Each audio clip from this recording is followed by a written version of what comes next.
This is the official audiobook of the book. To access the ebook version, the link will be in the first pinned comment just below. Click and access. Chapter 1, The River That Never Fights. There is something the water knows that we have forgotten.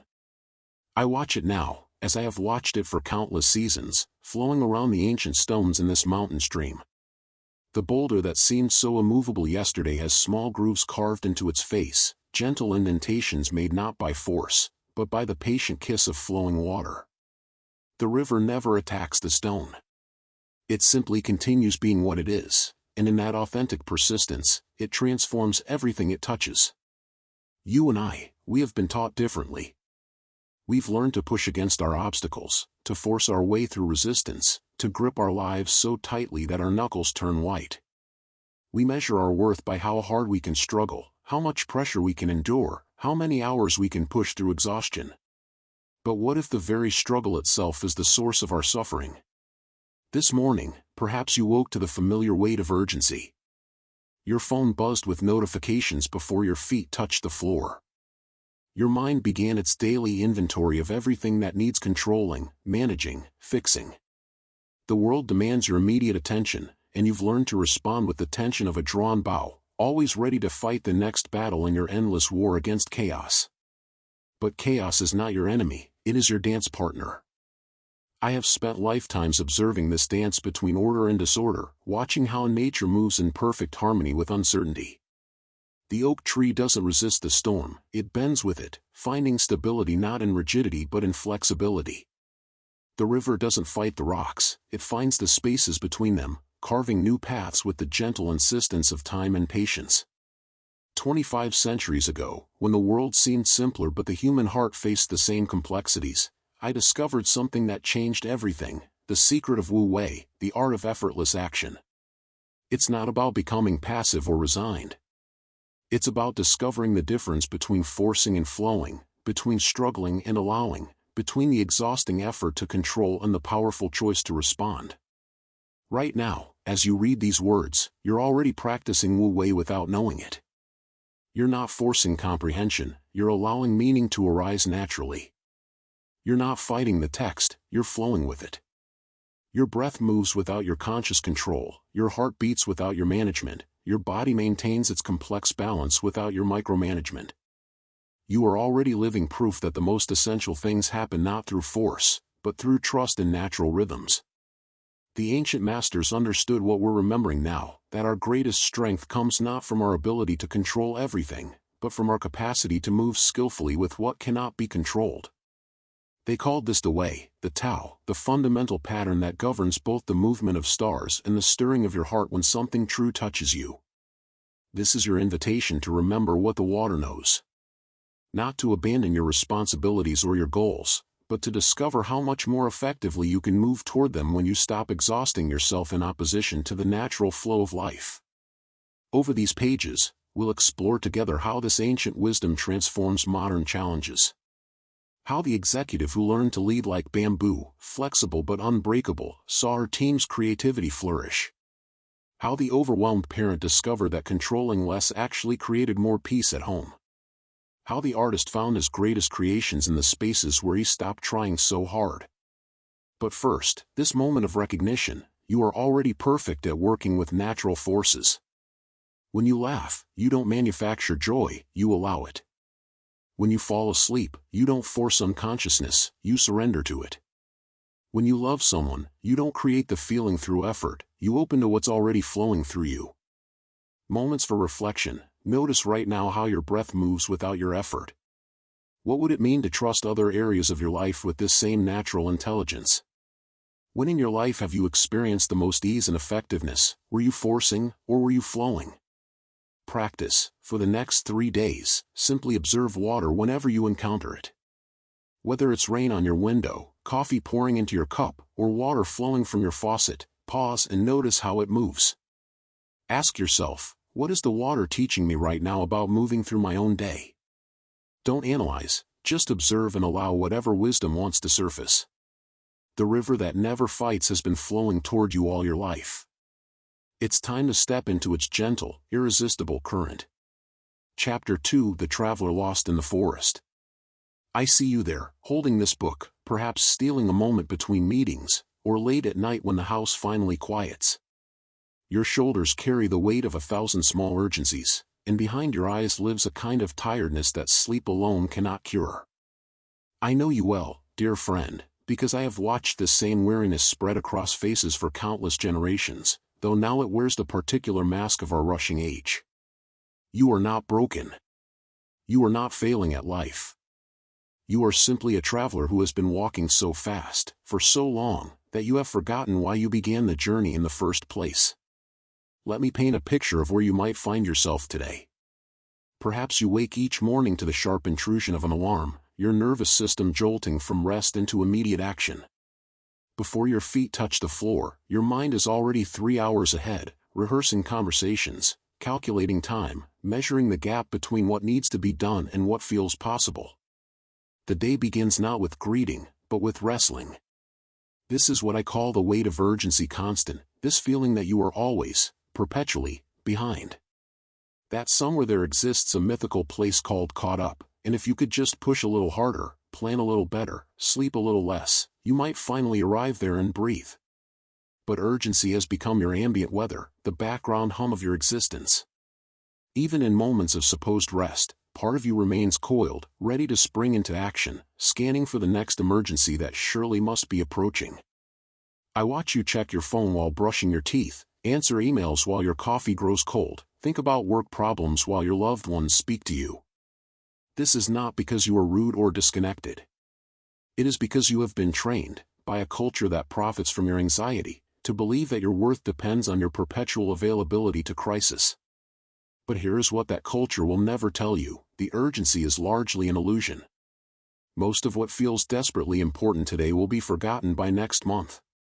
Most of the emergencies will resolve themselves whether you lose sleep over them or not.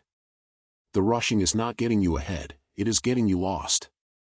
And beneath this rushing lives something even more exhausting: the tyranny of expectations.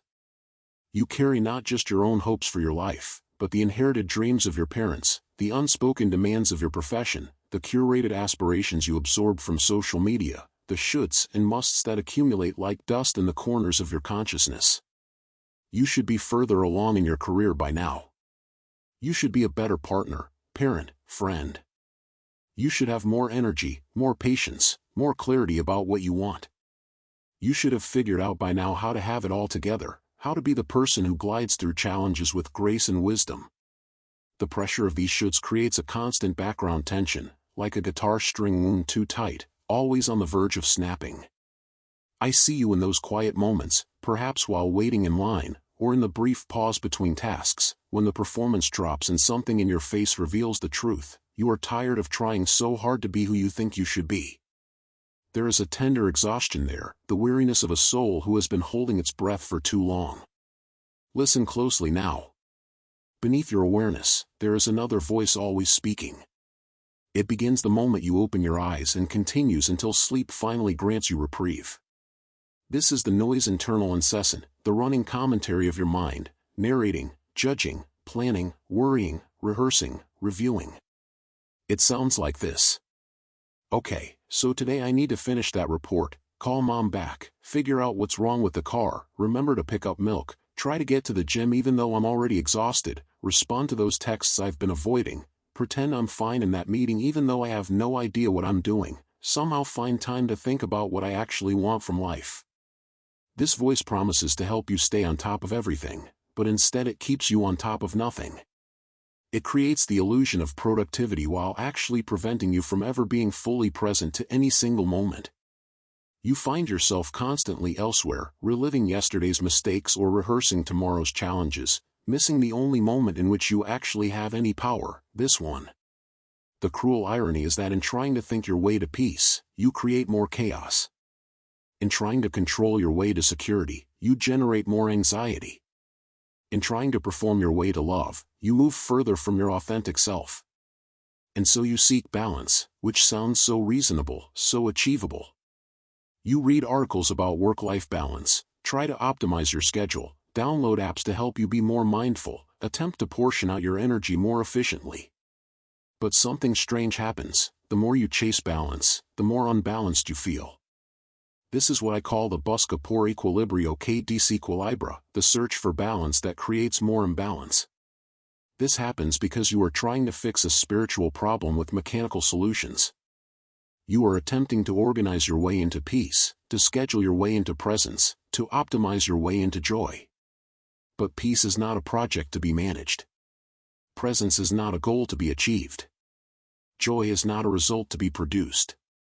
The deepest exhaustion you carry is not physical, though your body certainly feels it. It is the exhaustion of living divided against yourself. Part of you knows that this racing, this pushing, this constant efforting is not sustainable, not joyful, not really living. Yet another part of you feels trapped in the momentum, afraid that if you slow down, if you stop pushing so hard, everything will fall apart. You carry what I call the corazón dividido, the divided heart. One part of your heart longs to rest, to trust, to move with natural rhythm rather than manufactured urgency. But another part has been convinced that rest is laziness, that trust is naivety, that natural rhythm is a luxury you cannot afford. This division creates a constant internal tension. You find yourself succeeding by external measures while feeling unsuccessful internally. You achieve goals while losing touch with why those goals mattered. You gain efficiency while losing effectiveness. You appear to have your life together while feeling like you are falling apart inside.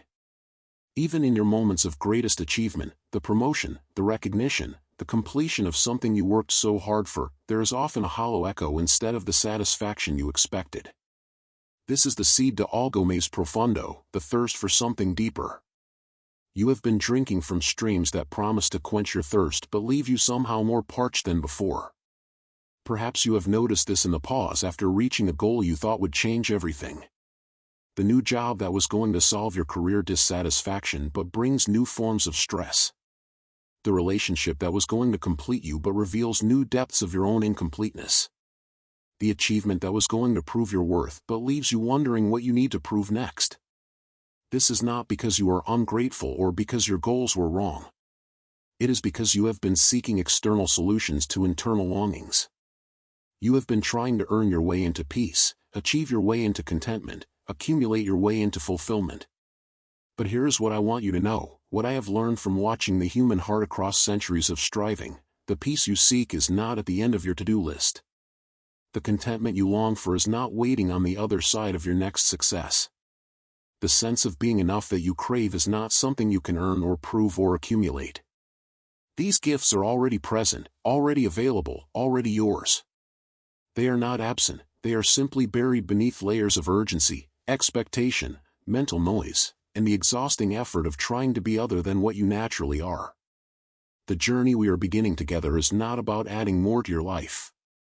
It is about clearing away what is not essential so that what is essential can emerge. It is not about becoming someone different. It is about becoming more authentically who you have always been beneath the performance and the pushing. This is why the ancient wisdom speaks to you now with such resonance. The masters who understood these principles 2,500 years ago lived in a world without smartphones and social media, without the particular pressures of modern life. Yet they understood something timeless about human nature, that our deepest suffering comes not from external circumstances, but from our resistance to what is. That our greatest power emerges not from forcing outcomes, but from aligning with natural flow. That our truest strength is found not in rigid control, but in flexible responsiveness. Take a moment now to reflect on what I have shared. Where do you recognize yourself in this description? What feels most true about your current experience? Consider this question gently: what would it feel like to trust that you do not have to carry the weight of the world on your shoulders? What would shift if you could believe, even for a moment, that life is not a problem to be solved but a dance to be danced? And now, let me offer you your first taste of what we will explore together. For the next few minutes, I invite you to practice what we call the first glimpse of Wu Wei, action without forcing. Close your eyes if you can, or soften your gaze. Instead of trying to control your breath, simply notice it. Instead of trying to empty your mind, simply observe the thoughts that arise without engaging them in conversation. Instead of trying to feel peaceful, simply allow whatever you feel to be present. This is not passive resignation. This is active receptivity, the art of being fully present to what is actually happening rather than what you think should be happening. Notice how much energy you conserve when you stop fighting with this moment. Notice the natural intelligence that emerges when you are not forcing solutions. This, dear traveler, is your first step home. Not to some distant destination, but to the peace that has been traveling with you all along, patiently waiting beneath the urgency and noise for you to remember that you never actually left it. You only forgot how to feel it. The forest you have been lost in is not made of trees, but of thoughts, expectations, and the belief that peace is somewhere other than here. The path home is not a journey through space, but a return to presence. And the guide you have been seeking is not outside you, but is the wisdom that has always lived in the stillness between your thoughts, in the pause between your breaths, in the spaciousness of your natural being. Welcome home, wanderer. The real journey begins now. Chapter 3: The Roots of the Wise Tree. When I was young, though time moves differently when you learn to flow with it rather than fight against it, I often sat beneath the great oak that grew near my village. This tree had weathered countless storms, its trunk bearing scars from lightning strikes, its branches having bent nearly to breaking in winter winds. Yet there it stood, more magnificent with each passing season, its roots drinking deeply from hidden springs while its crown danced freely with the sky. I came to understand that this tree was my first teacher in the art of living. It showed me that true strength doesn't come from rigidity, but from being deeply rooted in something unchanging while remaining supple enough to move with whatever comes. The oak taught me about the Tao, that mysterious, ineffable source from which all things emerge and to which all things return. As I sit with you now through these words, I feel that same quality of groundedness I learned from the oak. We have walked together through the turbulent river of modern urgency, and we have acknowledged honestly the weight you carry as a traveler in this complex world.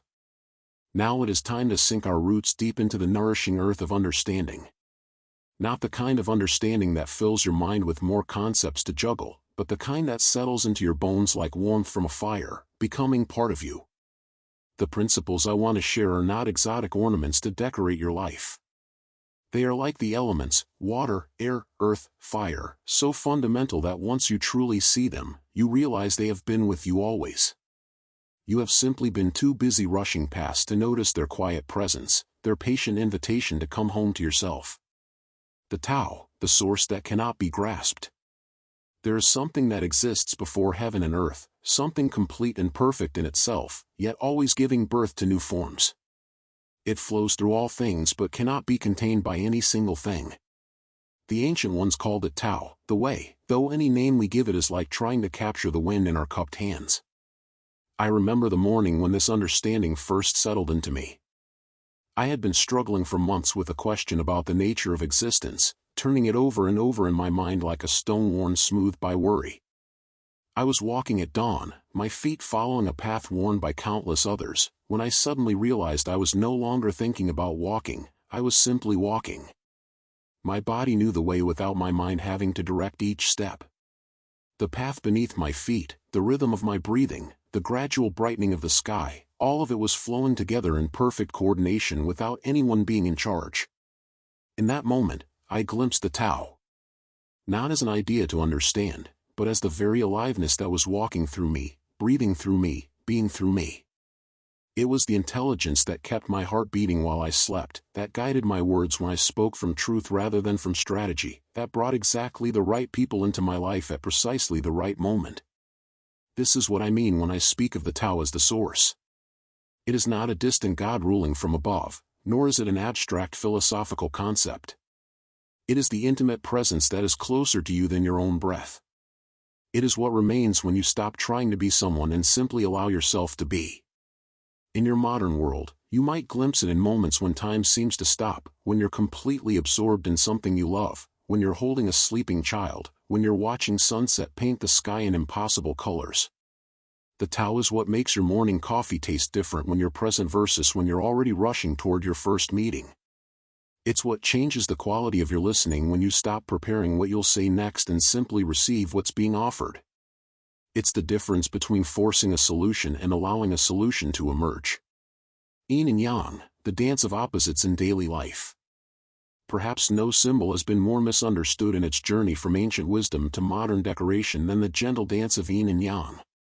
I have seen it on bumper stickers and t-shirts, reduced to a simple message about balance. But yin and yang are not about keeping some cosmic scorecard of light and dark in perfect mathematical proportion. They are about recognizing the dynamic, creative tension that exists in every moment of your life. Yin is the quality of receptivity, the deep listening, the pausing before responding, the fertile emptiness that allows new possibilities to emerge. It is winter's necessary rest before spring's explosion of growth. It is the inhale that draws life into your body, the sleep that restores your mind, the silence between notes that makes music possible. Yang is the quality of creative expression, the moment when inspiration becomes action, when potential becomes manifest, when the seed breaks through the soil toward the light. It is the exhale that shares your essence with the world, the word that gives voice to long-held truth, the step that begins a new journey. In your daily life, you experience this dance constantly. There is a yin quality to how you prepare dinner, gathering ingredients, considering what would nourish, allowing your intuition to guide your choices. There is a yang quality to the cooking itself, the active stirring, seasoning, timing that transforms raw ingredients into a meal. Neither is more important, both are necessary. I often watched this dance in the village marketplace. The wise merchants understood that there was a time for yin, for listening to customers, for understanding their needs, for creating an atmosphere of welcome. And there was a time for yang, for sharing knowledge about their goods, for completing transactions, for actively serving. The merchants who tried to be all yang, pushing and persuading without pause, eventually exhausted both themselves and their customers. Those who remained all yin, passive and withdrawn, never created the connections that make commerce possible. In your relationships, you likely know the difference between conversations that feel forced and those that feel natural. The natural ones honor both yin and yang, times of receptive listening and times of generous sharing, periods of comfortable silence and moments of animated exchange. The forced conversations often happen when someone gets stuck in only one quality, either dominating, excessive yang, or withdrawing, excessive yin. This understanding can transform how you approach challenges at work. There are yin times for gathering information, for consulting with others, for sitting with a problem until clarity emerges. And there are yang times for making decisions, taking action, moving projects forward. Wisdom lies not in choosing one over the other, but in sensing which quality the moment calls for. Wu Wei, the art of natural action. Now we come to perhaps the most practical and transformative principle I can offer you, Wu Wei, often translated as non-action or effortless action. This translation has led to much confusion, with some people imagining it means becoming passive or avoiding responsibility. Nothing could be further from the truth. Wu Wei is about acting from your authentic nature rather than from force or manipulation. It is about timing, flow, and the deep efficiency that comes from working with natural rhythms rather than against them. I learned Wu Wei most clearly from watching water. Water never argues with the rocks in its path, it simply finds another way, wearing them smooth over time. Water doesn't struggle to flow downhill, it follows the natural pull of gravity with perfect ease. Yet water can carve canyons, move mountains, and shape entire landscapes through this gentle persistence. In your life, Wu Wei might look like waiting for the right moment to bring up a difficult conversation rather than forcing it when emotions are running high. It might mean pausing when you feel the urge to defend yourself, sensing whether a response is truly needed or if silence would be more powerful. It could be recognizing when you're trying too hard to solve a problem and taking a walk instead, allowing your unconscious mind to work. I remember a student who came to me frustrated about her inability to write. She had been sitting at her desk for hours each day, forcing words onto the page that felt lifeless and contrived. I am practicing Wu Wei, she told me, by not writing at all. But this wasn't Wu Wei, it was avoidance disguised as wisdom.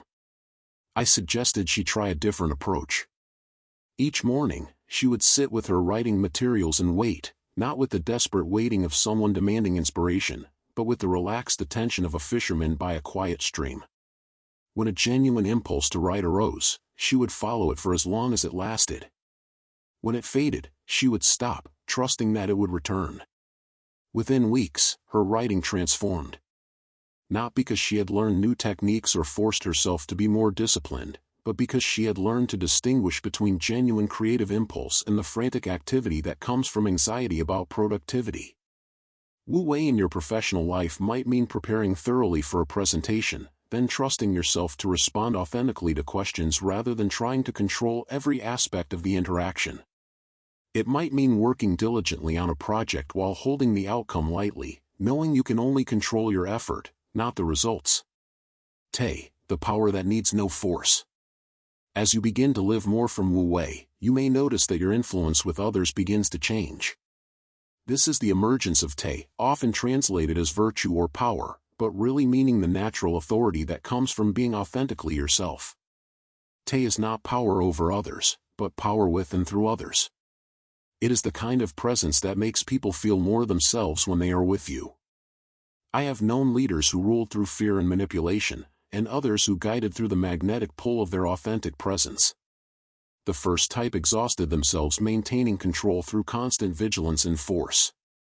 The second type seemed to accomplish great things while remaining centered and peaceful. The difference was Te. Te emerges when you stop trying to impress others and start simply being present with them. It grows when you listen without agenda, speak without pretense, and act from genuine care rather than from what you think you should do. People sense the difference immediately, though they may not be able to name it. Xiren, your original nature. Beneath all the roles you play, the expectations you try to meet, and the image you work to maintain, there is something irreducibly you. This is what we call Xiren, your natural spontaneity, your authentic way of being before it gets covered over by conditioning and self-consciousness. A child expresses Xiren naturally, responding honestly to what they encounter, moving from curiosity rather than calculation, expressing their needs and feelings without elaborate justification. This is not about being childish in an immature sense, but about recovering the directness, flexibility, and presence that you possessed before you learned to second-guess yourself constantly. Xiren is not about letting your emotions run wild without consideration for others. It is about responding from your true nature rather than from habit, fear, or the desire to maintain a particular image. It might mean admitting when you don't know something instead of pretending competence. It might mean expressing genuine appreciation instead of offering calculated compliments. It might mean saying no to a request that doesn't align with your values, even when saying yes would be easier. The fertile void, the power of emptiness. In a world that celebrates fullness, busy schedules, packed resumes, endless options, the Taoist understanding of emptiness as creative potential can seem counterintuitive. Yet consider what makes a cup useful, not the clay, but the empty space that can hold tea. What makes a room valuable, not the walls, but the open space where life can happen. The fertile void in your life might be the pause between finishing one project and starting the next, when new possibilities have space to emerge. It might be the comfortable silence in a conversation that allows deeper truth to surface. It might be the empty space in your calendar that allows for spontaneous connection or unexpected opportunities. I encourage you to befriend emptiness, not as the absence of something better, but as the presence of pure potential. This might mean leaving gaps in your schedule, pausing before responding to difficult questions, or sitting quietly for a few minutes each morning without any agenda other than being present. As I watch the sun move across the sky while sharing these words with you, I am reminded that understanding these principles intellectually is only the beginning. They are meant to be lived, not just thought about. They are seeds that need the fertile ground of your daily experience to grow into wisdom. Take a moment now to feel your feet on the ground, your breath moving naturally in and out of your body. Notice that you don't have to make your heart beat or remind your cells to regenerate. The Tao is already flowing through you, as it always has. These principles I've shared are simply ways of recognizing and cooperating with this natural flow rather than swimming against it. Consider this: in what areas of your life are you trying too hard, forcing outcomes through sheer willpower? Where might you experiment with Wu Wei, not giving up, but finding the natural way forward? When do you feel most like yourself, expressing Xiren without self-consciousness? What would happen if you trusted your natural Te to influence situations rather than trying to control them? Here is a gentle practice to begin integrating these teachings. Tomorrow morning, before you check your phone or begin your usual routine, sit quietly for 5 minutes. Don't try to meditate or achieve any particular state. Simply sit and notice what is naturally present: sounds, sensations, thoughts arising and passing. This is your introduction to the fertile void, to the spaciousness that is always available beneath the surface of activity. The ancient oak that was my teacher weathered many storms because its roots reached deep into unchanging earth while its branches remained flexible enough to dance with changing winds. As you sink your own roots into these eternal principles, you too will discover that you can remain centered and peaceful while engaging fully with whatever your life brings. The way is not a destination to reach but a quality of traveling. Each moment offers you a fresh opportunity to choose flow over force, presence over performance, authenticity over image management. The Tao that has been your constant companion is ready to be consciously recognized. Your wise tree is ready to grow. Chapter 4: The Art of Dancing with Storms. There is a peculiar grace in watching bamboo during a typhoon. While rigid trees snap and fall, the bamboo bends so deeply it almost kisses the ground, yet never breaks. This morning, as I sit in contemplation, I recall the countless storms I have witnessed, both in nature and in the hearts of those who have sought wisdom. The bamboo teaches us something profound. True strength is not found in resistance, but in our capacity to move with the forces that would otherwise destroy us. You, dear friend, live in your own daily typhoons. Urgent emails that demand immediate attention. Difficult conversations that feel like walking through a minefield. Deadlines that press against your chest like gathering storm clouds. Teams that pull in different directions. Relationships that require delicate navigation. The modern world asks you to be both mountain and river, both anchor and sail. Yet most of us have been taught only to stand rigid against the wind, wondering why we feel so close to breaking. Today, I invite you to become bamboo. Leadership like bamboo, the power of flexible firmness. When Ming took over as department head at a technology company in Silicon Valley, she brought with her all the leadership training the corporate world could offer. She learned to set clear boundaries, demand accountability, and drive results through decisive action. Her first team meeting was a masterpiece of efficiency: agenda items checked off, action plans distributed, deadlines established. She felt proud of her commanding presence. Within 3 months, her team was falling apart. Talented people requested transfers. Innovation stagnated. The harder she pushed, the more resistance she encountered. During our conversation, she described feeling like she was pushing a rope uphill. Her rigid approach was creating the very chaos she was trying to prevent. What if, I asked her, instead of pushing the river, you learn to direct its flow? The bamboo leader understands something essential: authority comes not from forcing compliance, but from creating conditions where natural alignment can occur. When you lead like bamboo, you maintain your core principles while adapting your approach to the natural rhythms and needs of those around you. I guided Ming to observe her team more deeply. She noticed that David, her most resistant team member, actually had brilliant insights but shut down when pushed for immediate responses. Sarah thrived with clear structure but wilted under micromanagement. James needed space to process complex problems but performed beautifully when given that time to think. Ming began to lead like water, finding its natural course through varied terrain. With David, she learned to plant seeds of questions and allow time for organic responses. With Sarah, she provided clear frameworks but trusted her execution. With James, she offered problems early, creating space for his natural problem-solving rhythm. The transformation was remarkable. Within 6 months, her team had the highest satisfaction scores in the company and was delivering innovative solutions ahead of schedule. Ming had discovered the secret of Wu Wei leadership: maximum effectiveness through minimum force. This is not passive leadership. The bamboo is deeply rooted, clear in its essential nature, committed to reaching toward the light. But it achieves this through flexibility, not rigidity. When you lead like bamboo, you bend with the personalities, circumstances, and natural flows around you while never losing sight of your deeper purpose. Consider your own leadership moments. Perhaps you lead a team of 3 or 300. Perhaps you lead only yourself through your daily tasks. The principle remains the same. True power comes through understanding and working with natural patterns rather than against them. Communication like water, finding the natural path. Water never argues with obstacles. It simply finds the way around, under, or through. Yet over time, the gentlest stream carves the deepest canyon. Yesterday, I observed a young father trying to convince his teenage daughter to clean her room.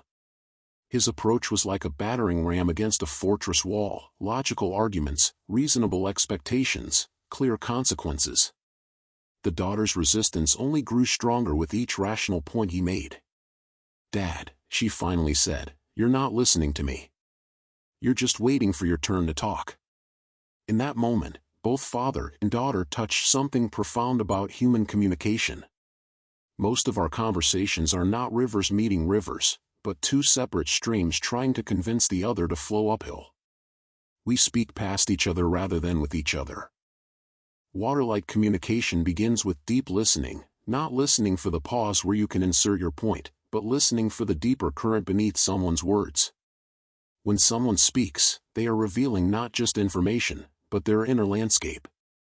They are showing you where they feel safe, where they feel threatened, what they value, what they fear. The teenager wasn't really refusing to clean her room. She was saying, "I need to feel heard and respected, not controlled." The father wasn't really concerned about the messy room. He was saying, "I love you and want to teach you responsibility, but I don't know how to connect with you." When you communicate like water, you first feel the shape of the other person's inner terrain. You notice where they flow easily and where they encounter obstacles. You speak to their deeper current, not just their surface words. Sometimes this means addressing what they didn't say more than what they did say.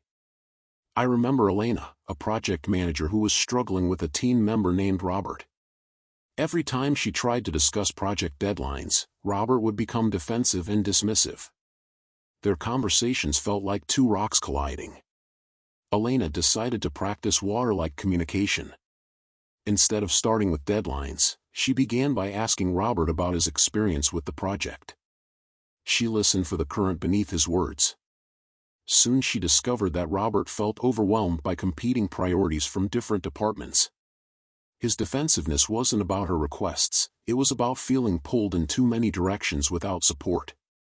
Elena adjusted her approach like water finding a new course. Instead of adding to Robert's pressure, she helped him navigate the competing demands. She advocated upward to management about unclear priorities. She provided buffers and support systems. Robert began to open up, share his insights, and collaborate naturally. The conversation transformed from collision to collaboration because Elena learned to flow around Robert's resistance rather than pushing against it. She addressed the root cause of his defensiveness rather than just its symptoms. Water-like communication also knows when to be still. Sometimes the most powerful thing you can do in a difficult conversation is simply be present with someone's pain or frustration without trying to fix, change, or improve anything. Your calm presence becomes a container where natural resolution can emerge. Decision-making in the eye of the hurricane. The center of a hurricane is perfectly calm. While chaos swirls in every direction, there exists a space of profound stillness where clarity is possible. You have access to this same center in your own life, especially in moments when decisions feel urgent and overwhelming. Modern life seems designed to prevent us from accessing our inner stillness. We are encouraged to decide quickly, act decisively, move fast. Yet the most important decisions often require what I call marinating in uncertainty, allowing ourselves to sit with not knowing until wisdom naturally emerges. 3 weeks ago, I spent time with David, an entrepreneur facing what felt like an impossible choice. His startup was growing rapidly, but a larger company had made an acquisition offer that would provide financial security for his family. The deadline for decision was approaching, and David felt torn between his vision and his responsibilities. "Every time I think I've decided," he told me, "my mind immediately shows me all the reasons why I'm wrong. It's like being pulled apart by horses." I suggested that perhaps the problem wasn't his indecision, but his relationship with indecision. Instead of treating uncertainty as an enemy to be defeated, what if he could rest in it like a hammock? David spent 3 days without trying to decide anything. Instead, he simply held both possibilities lightly, like cupping water in his hands. He imagined waking up 5 years from now having chosen the acquisition. How did that feel in his body? He imagined waking up 5 years from now having continued building his company independently. How did that feel? He stopped asking his mind for the right answer and started listening to his deeper knowing. By the third day, he felt a quiet certainty emerge, not from logical analysis, but from something more fundamental. He would continue building his company, but with modified terms that addressed his family's security concerns. The acquisition company agreed to a consulting relationship that provided steady income while preserving David's independence. The solution emerged from stillness rather than struggle, and it was more creative than either of his original options. This is decision-making from the eye of the hurricane. You acknowledge the swirling complexity while accessing the calm center where wisdom naturally resides. You gather information, consider consequences, and seek advice, but ultimately, you allow the decision to emerge from deep listening rather than mental forcing. Sometimes the wisest decision is to not decide yet.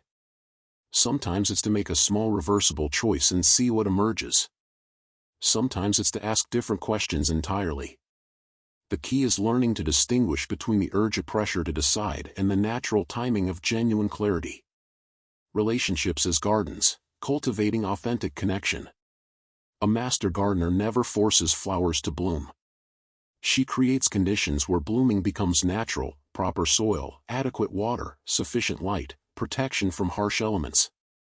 She understands that each plant has its own timing, its own needs, its own way of expressing beauty. Most importantly, she knows that her role is to support natural growth, not to control it. Human relationships flourish through the same principles. Yet most of us have been taught to approach relationships like mechanics rather than gardeners. We try to fix people, change them, or convince them to be different. We push for conversations before the soil is ready. We withdraw sunlight when we don't see immediate growth. We wonder why our relationships feel strained and artificial. Sarah came to me devastated by the growing distance in her marriage. She and her husband James had become like polite roommates, going through the motions of partnership without genuine connection. We used to talk for hours, she said. Now we can barely get through dinner without checking our phones. I asked Sarah to describe how she approached conversations with James now versus in their early years together. She realized that their current interactions had become transactional, discussing logistics, solving problems, managing their household. She was treating James like a business partner rather than the person she fell in love with. When did you stop being curious about who he's becoming? I asked. Sarah couldn't remember. Somewhere along the way, she had started assuming she already knew James completely. She had stopped seeing him with fresh eyes, stopped asking questions that went beneath the surface, stopped creating space for him to reveal new aspects of himself. She decided to approach James like a gardener rather than a mechanic. Instead of trying to fix their communication or change his habits, she began creating conditions where natural intimacy could emerge. She started asking questions that invited sharing rather than questions that demanded answers. What's been alive in you lately, instead of how's your day? She began sharing her own inner landscape more vulnerably rather than just her to-do lists and concerns. Most importantly, she stopped performing the role of good wife and started showing up as herself, including her uncertainties, her dreams, her struggles, and her growth edges. This gave James permission to do the same. The transformation took months, not days. Like any garden, relationships require patient tending. But gradually, they rediscovered the curiosity and genuine affection that had drawn them together originally. They learned to see each other as mysteries to be explored rather than problems to be solved. This gardening approach applies to all relationships, with children, colleagues, friends, even difficult family members. Instead of trying to force people to be who we think they should be, we create conditions where their authentic nature can emerge and be appreciated. Sometimes this means providing more space rather than more attention. Sometimes it means listening without offering solutions. Sometimes it means sharing our own vulnerability rather than maintaining a polished image. Always, it means remembering that every person is in their own process of becoming, deserving of the same patience and compassion we hope to receive. Work is natural flow, transforming tasks into movement. Water never struggles against the riverbed. It follows the natural contours, finding the path of least resistance while maintaining its essential direction toward the sea. Your work, too, can become this kind of flowing movement rather than a series of battles to be won or obstacles to be overcome. Most of us have been taught to approach work through force and willpower. We push through resistance, power through fatigue, and muscle our way toward results. This approach works for short periods but becomes exhausting and unsustainable. It's like trying to run upstream, possible, but unnecessarily difficult. I spent time recently with Michael, a software architect who had lost all joy in his work. Every project felt like pushing a boulder uphill. He was working 12-hour days but producing work that felt mechanical and uninspired. I used to love solving complex problems, he told me. Now every challenge feels like another burden. I asked Michael to observe his natural rhythms more closely. When did creative insights tend to arise? What conditions supported his best thinking? How did his energy naturally ebb and flow throughout the day? He discovered that his most innovative ideas came during quiet morning hours, often while drinking tea and looking out the window. His energy peaked mid-morning and again in late afternoon. He did his best collaborative work after he had time to process problems alone first. Routine tasks were easiest in the low-energy post-lunch period. Michael began designing his work around these natural patterns rather than against them. He protected his morning creative time, scheduled collaborative meetings for his high-energy periods, and saved administrative tasks for when his energy naturally dipped. He stopped trying to force breakthroughs and instead created conditions where insights could emerge organically. The change was remarkable. His workdays became shorter but more productive. Problems that had seemed overwhelming began revealing elegant solutions. His colleagues noticed that he seemed more present and contributed more valuable insights to team discussions. Michael had learned to work with his natural grain rather than against it.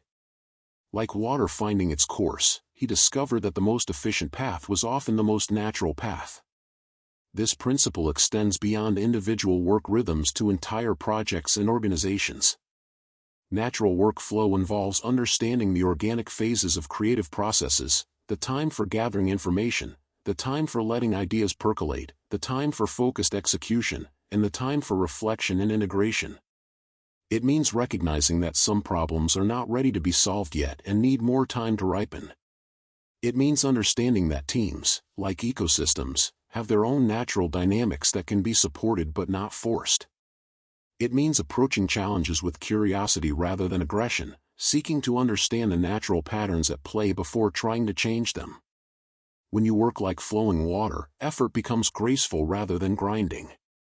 You discover that the most sustainable productivity comes not from pushing harder, but from finding the natural current and allowing it to carry you forward. Conflicts is dance of opposites, finding harmony in discord. In the ancient Chinese philosophy, we speak of yin and yang not as enemies, but as dance partners. The dark and light, the active and receptive, the expanding and contracting, these apparent opposites create harmony through their interaction, not despite their differences. Every conflict in your life is an invitation to discover this same dynamic dance. Most of us approach conflict like warriors preparing for battle. We gather our arguments, strengthen our positions, and prepare to defeat the opposition. Yet this approach often creates exactly what we're trying to avoid: more distance, more misunderstanding, more entrenched positions. What if conflict could become a dance instead of a war? I think of Anna and her teenage son Marcus. Their relationship had become a series of battles about everything: curfew, grades, chores, attitude. Each conversation escalated into argument, and both felt unheard and frustrated. Anna came to me exhausted from the constant fighting. "It's like he opposes everything I say just because I say it," she told me. "I don't know how to reach him anymore." I asked Anna to consider that Marcus's opposition might not be rejection of her, but assertion of his own emerging independence. His no to her wasn't necessarily no to relationship, but yes to his own developing autonomy. The conflict was actually a natural part of his growth process, like a butterfly pushing against the chrysalis. Anna began approaching their disagreements as dances rather than duels. Instead of trying to win arguments, she looked for the underlying needs that both of them were expressing. When Marcus resisted curfew, she heard his need for freedom and his frustration at being treated like a child. When she insisted on rules, she was expressing her love and concern for his safety. The dance became, how can we honor both your growing independence and my caring concern? How can we find solutions that feed both needs rather than sacrificing one for the other? This shift in approach transformed their relationship. Instead of each conversation being a contest with a winner and loser, they became collaborations to find creative solutions.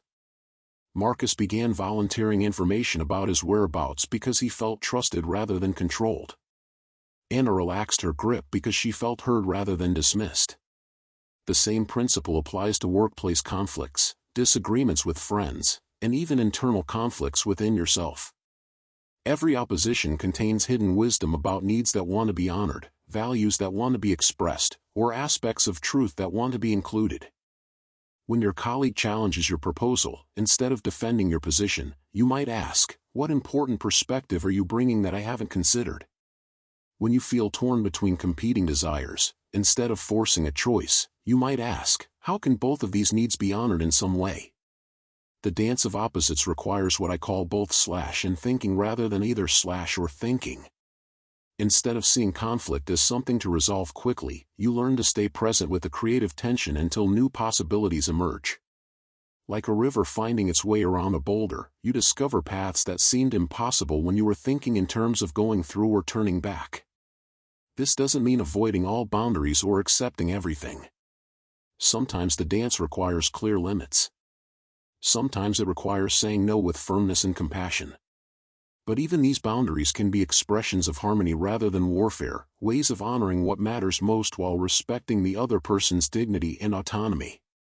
Creativity is natural spring, accessing original ideas. Deep beneath the earth, water gathers in hidden chambers. It moves slowly through rock and soil, collecting minerals and essence from its long journey. When conditions are right, it emerges as a natural spring, fresh, pure, unexpected. Your creativity follows this same mysterious process. In our culture of forced innovation and demanded creativity, we often try to squeeze original ideas from our minds like wringing water from a cloth. We sit down with blank pages and empty screens, demanding that inspiration appear on schedule. We brainstorm and pressure storm and try to manufacture insights through sheer mental effort. Yet the most profound creative breakthroughs rarely emerge from pressure. They bubble up from deeper springs that we cannot command, only invite. I remember Elena, a graphic designer who had built a successful career creating marketing materials for corporate clients. The work paid well and utilized her technical skills, but she felt creatively starved. I keep trying to push myself to be more innovative, she said, but everything I create feels stale and predictable. It's like I've forgotten how to access my original voice. Elena had fallen into what I call effort ing, trying to force creativity through willpower and technique alone. She was so focused on producing results that she had lost touch with the deeper spring from which genuine originality emerges. I suggested that Elena spend a week not trying to create anything at all. Instead, she would feed her inner spring by engaging with beauty, wonder, and experiences that had nothing to do with her work. She visited art museums without analyzing the techniques. She took walks in nature without her camera. She read poetry, listened to unfamiliar music, and had conversations with children about their dreams. At first, this felt like productive time wasted. Elena's mind kept generating to-do lists and project ideas. But gradually, she began to remember the spacious feeling of being rather than doing. She started noticing colors differently, hearing rhythms in everyday sounds, seeing patterns that had been invisible when she was focused only on output. After a week of this creative fallow time, Elena returned to her studio with no agenda except to play.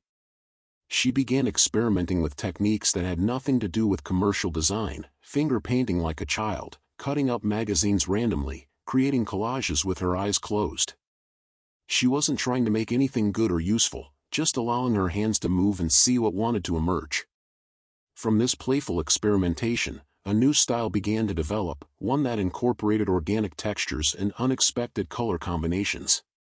This fresh approach began attracting clients who were looking for something different from typical corporate design. Elena's income actually increased as her work became more distinctive and authentic. She had rediscovered the secret that children know naturally: creativity is not a problem to be solved but a spring to be tended. You create conditions for inspiration rather than demanding it. You clear space for new ideas rather than filling every moment with productive activity. The creative spring is fed by curiosity, wonder, rest, play, and exposure to beauty in all its forms. It emerges when we stop grasping and start receiving, when we trust the mysterious process of germination that happens below the surface of consciousness. This doesn't mean creativity is purely passive. There is a time for focused work, for developing skills, for bringing inspired ideas into practical form. But this yang phase of creative work is most effective when it emerges from and returns to the yin phase of receptivity and trust.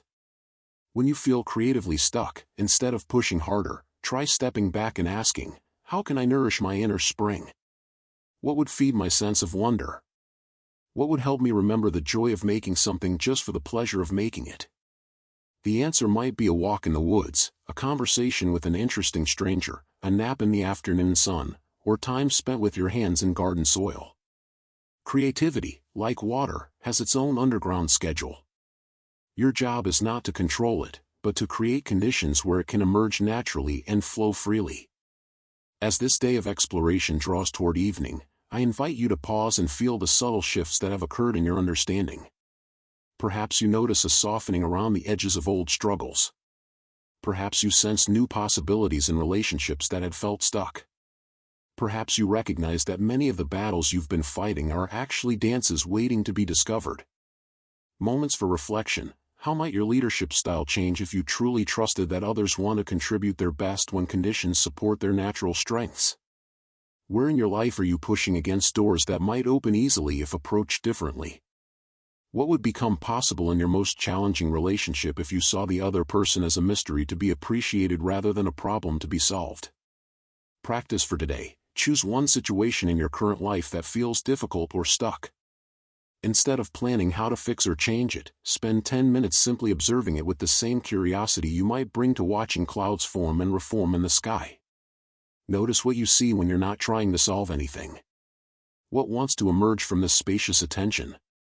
Tomorrow, we will explore how these principles can be woven into daily rhythms and practices, creating a sustainable way of living that honors both your human responsibilities and your deeper nature. For now, rest in the understanding that you don't have to force transformation. Like bamboo growing toward light, your natural wisdom knows the way forward. Your task is simply to bend without breaking, to flow without losing your essential direction, and to trust the mysterious intelligence that moves through all things, including you. Chapter 5: Rituals of Dawn and Dusk. Daily Practices. There is a profound intelligence in the way morning light gradually awakens the world. I have watched countless dawns break over mountains and valleys, and each one carries the same gentle teaching: transformation happens not through force, but through patient, natural unfolding. The sun never struggles to rise, it simply follows its eternal rhythm, and the darkness naturally gives way. This same wisdom lives within your daily rhythms, waiting to be recognized and honored. The practices I share with you now are not disciplines to be conquered, but invitations to dance more gracefully with the natural cycles that already move through your life. They are pathways back to the simplicity and harmony that have never truly left you, only been temporarily forgotten beneath layers of hurry and complexity. The sacred transition of awakening. In our modern world, we have turned awakening into violence. The shriek of alarms tears us from sleep like a hunter's trap snapping shut. We jolt into consciousness already behind schedule, our nervous systems flooded with urgency before our feet even touch the floor. This frantic beginning sets the tone for entire days spent chasing our own shadows. But consider how nature awakens. The darkness doesn't flee in terror from the light, it slowly, gracefully retreats, allowing brightness to seep in like water finding its level. Birds don't explode into song, they begin with tentative notes that gradually build into the full chorus of dawn. Even flowers open their petals with unhurried patience, following an inner timing that cannot be rushed. Your awakening can carry this same gentle intelligence. When you first sense consciousness returning, perhaps in those soft moments before any alarm, allow yourself to rest in that threshold space. This is not laziness, this is honoring the sacred transition from the mysterious realm of sleep into the world of form and activity. I invite you to place one hand on your heart and one on your belly, feeling the steady rhythm that has been keeping you alive all through the night without any effort from your conscious mind. This is your first reminder of the effortless intelligence that moves through you constantly. Your heart doesn't struggle to beat, your lungs don't strain to breathe. They follow the Tao of their own nature, and soak in your entire day. As you lie there, become aware of the quality of light around you. Is it the deep blue of early dawn, the soft gray of overcast morning, or the golden brightness of full day? Let your nervous system gradually tune to whatever energy the day is offering, rather than forcing it to match your expectations or agenda. Notice the sounds that are present, perhaps traffic beginning to hum, birds greeting the morning, or the simple silence of a world still gathering itself. These sounds are not interruptions to your peace, they are the symphony of life awakening alongside you. You are part of this larger rhythm, not separate from it. Before your feet touch the floor, take 3 slow, deep breaths. With each exhale, let go of any urgency or anxiety about the day ahead. With each inhale, welcome whatever wants to emerge through you today. This simple practice transforms awakening from an assault on your system into a gentle flowering of consciousness. Pause here and feel into your own morning rhythms. What would it be like to begin tomorrow with this quality of gentleness toward yourself? How might such an awakening ripple through the rest of your day? Movement as meditation. The ancient Taoists understood something that our culture has forgotten. The body is not a machine to be optimized, but a river of energy that wants to flow. When we move with awareness rather than ambition, when we listen to what the body wants rather than demanding what we think it should do, movement becomes a form of moving meditation that aligns us with the natural harmony of existence. This is different from exercise as we typically understand it. Exercise often carries the energy of conquest. We attack the workout, crush our goals, push through resistance. But moving with Tao is like joining a dance that is already happening within you. Your body has its own wisdom about how it wants to move on any given day, and this wisdom changes like weather patterns, following rhythms that are deeper than your mental preferences. Some mornings, your body may want to stretch like a cat in sunlight, slow and luxurious, opening each joint and muscle with the patience of flowers blooming. Other days, you might feel energy wanting to move more dynamically, not driven by should or goals, but by the simple joy of being alive in a physical form. I have found great wisdom in what I call aimless walking. This is not walking for fitness or to get somewhere, but walking as a way of joining the larger movement of life. When you step outside, or even if you simply walk mindfully through your own home, let your feet find their own rhythm. Notice how your body wants to move through space today. As you walk, become aware of your breath without trying to control it. Let it find its natural depth and pace. Feel your feet making contact with the earth, that ancient connection between your body and the ground that has supported countless generations before you. You are part of this eternal conversation between human life and the living earth. Watch how your attention naturally flows from the sensation of walking to the play of light and shadow around you, to sounds appearing and disappearing, to the constant subtle changes in how your body feels. This is meditation in motion, not concentration on a single object, but awareness flowing like water, touching everything without grasping anything. Even mundane activities can become moving meditations when approached with this quality of presence. Washing dishes can become a dance of warm water and smooth surfaces. Organizing your living space can become a gentle choreography of creating harmony in your environment. Cooking can become a sensual symphony of chopping, stirring, and combining elements into nourishment. The key is to let go of the outcome-focused mind that turns everything into a task to be completed, and instead drop into the timeless mind that finds the inherent perfection in each moment of experience. When you wash a dish, the washing is the point, not the clean dish.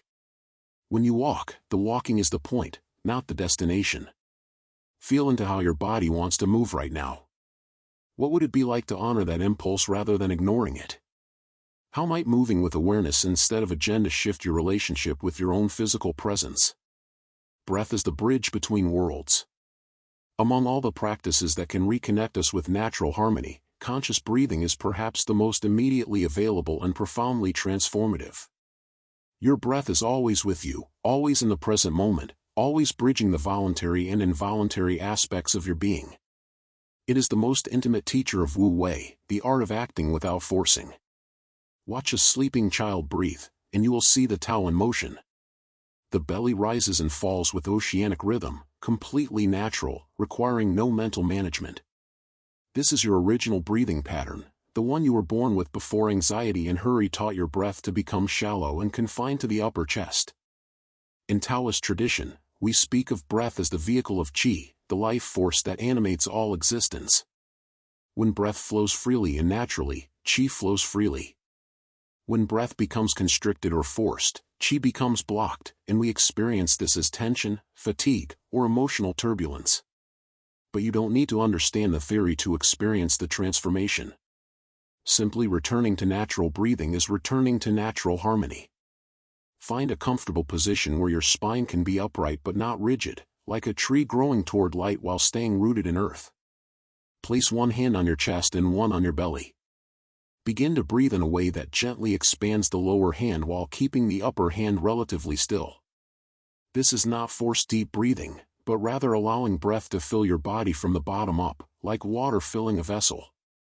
As you breathe this way, imagine that you are breathing not just air, but the essence of peace itself. With each exhale, you are releasing not just carbon dioxide, but any tension, worry, or rushing energy that has accumulated in your system. You are participating in the ancient exchange between your inner world and the atmosphere that surrounds you. When thoughts arise, and they will, like clouds appearing in sky, don't try to stop them or follow them. Simply notice them and return your attention to the gentle rise and fall of breath. You are not trying to achieve a special state or have a particular experience. You are simply practicing the art of being present with what is actually happening right now. There are moments throughout every day when you can return to conscious breathing as an anchor. Waiting in line, stuck in traffic, before important conversations, during breaks between activities, these are all invitations to reconnect with the natural rhythm that is always available to restore your equilibrium. I particularly treasure what I call breathing bridges, taking 3 conscious breaths when transitioning from one activity to another. This simple practice prevents the accumulation of stress and helps you arrive fully present to each new moment rather than carrying the residue of the previous experience. Take a moment now to feel your breath without trying to change it. What do you notice? How might returning to natural breathing several times throughout your day create more spaciousness in your experience? Sacred pauses in the stream of time. Modern life has become a torrent of continuous doing, an endless stream of activities flowing one into another without pause or punctuation. We move from task to task, meeting to meeting, thought to thought, as if stopping for even a moment might cause the entire structure of our lives to collapse. But this very momentum that we think protects us actually cuts us off from the source of clarity, creativity, and renewal that can only be accessed in stillness. In ancient China, we understood that the power of a river comes not only from its flowing, but from its depth and stillness. The deepest pools, where fish gather and water becomes crystal clear, form where the current pauses and rests. Your life needs these deep pools too, moments of sacred pause where wisdom can settle and clarity can emerge. A sacred pause is different from a break or rest. It is not motivated by exhaustion or escape, but by recognition that stillness is as essential to life as movement. Just as music needs silence between notes to create rhythm and meaning, your days need conscious pauses to create coherence and presence. These pauses can be as brief as a single conscious breath between activities, or as extended as sitting quietly for several minutes in the middle of a busy day. The duration matters less than the quality of attention you bring to the pause. In even 30 seconds of genuine stillness, you can reconnect with the vast spaciousness that is your true nature, beneath all the roles and activities and identities you navigate. I invite you to experiment with creating pause points throughout your day. Before checking your phone or computer, pause and take one conscious breath. Before entering your home at the end of the workday, sit in your car for a moment and consciously transition from work mode to home mode. Before beginning any meal, pause and appreciate the nourishment before you. These micropauses begin to create rhythm in your day, like stones placed across a rushing stream that allow you to cross without being swept away by the current. You begin to move through your life with more intentionality and presence, rather than being carried along by momentum and habit. During longer pauses, perhaps 5 or 10 minutes of sitting quietly, you might simply watch the play of thoughts and sensations without engaging with them, like watching clouds drift across sky. Or you might tune into the sounds around you, letting your awareness expand to include the entire soundscape of your environment. Sometimes you might focus on the sensation of your body breathing, using this ancient rhythm as an anchor for present moment awareness. The profound gift of sacred pauses is that they remind you who you are beyond all you're doing.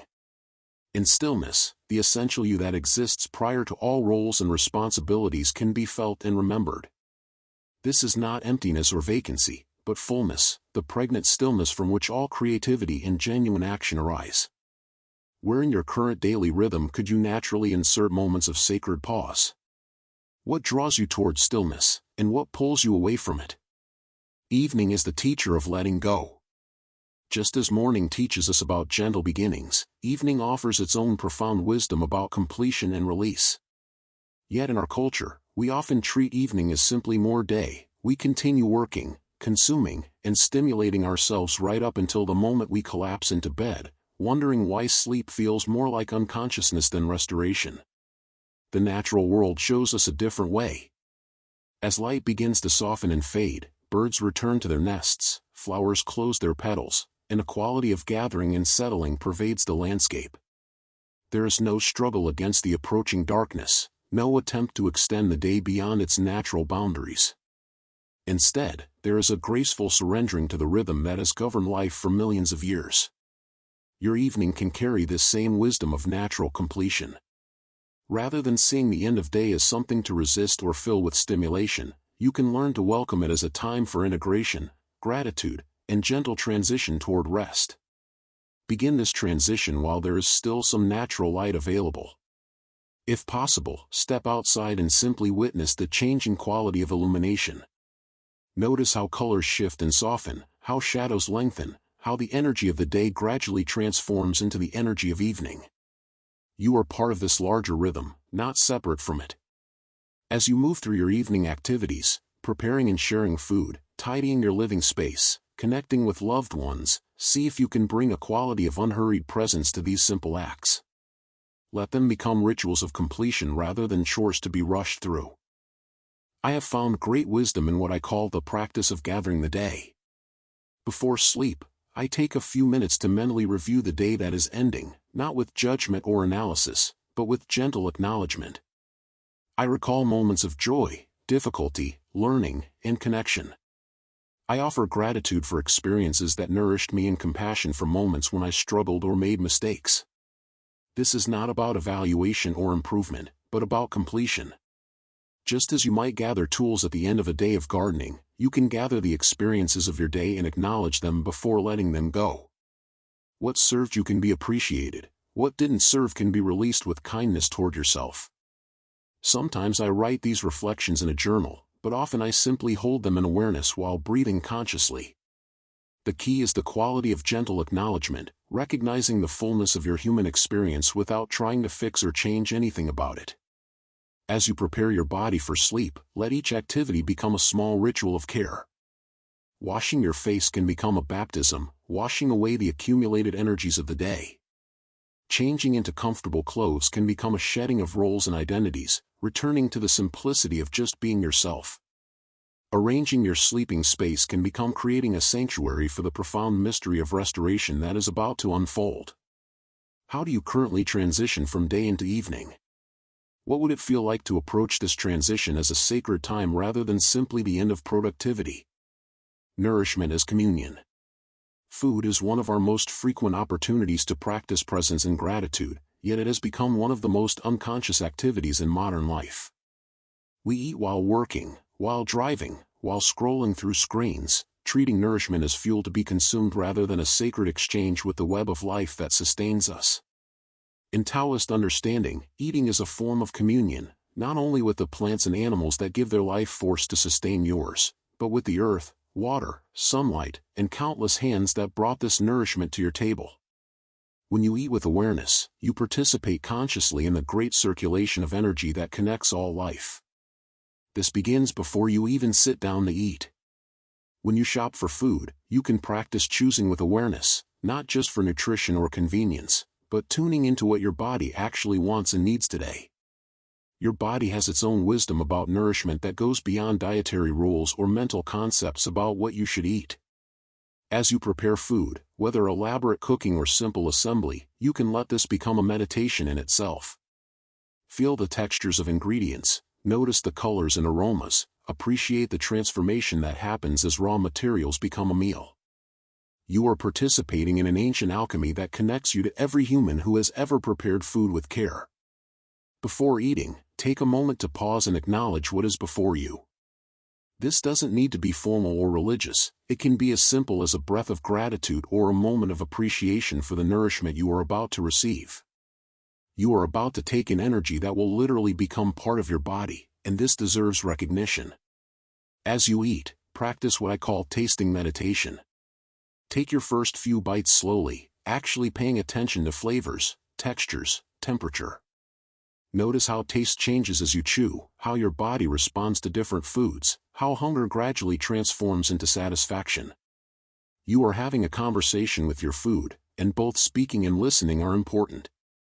When you eat with others, let food become a bridge for genuine connection rather than a background activity while discussing business or consuming entertainment. Share appreciation for the meal. Notice how others are experiencing their food. Let the act of eating together become a small ceremony of community and gratitude. Even when you must eat quickly or in less than ideal circumstances, you can bring moments of awareness to nourishment. A single conscious bite, a breath of gratitude, an appreciation for your body's ability to transform food into energy, these small acknowledgments connect you to the sacred dimension of this daily necessity. Notice your relationship with food and eating.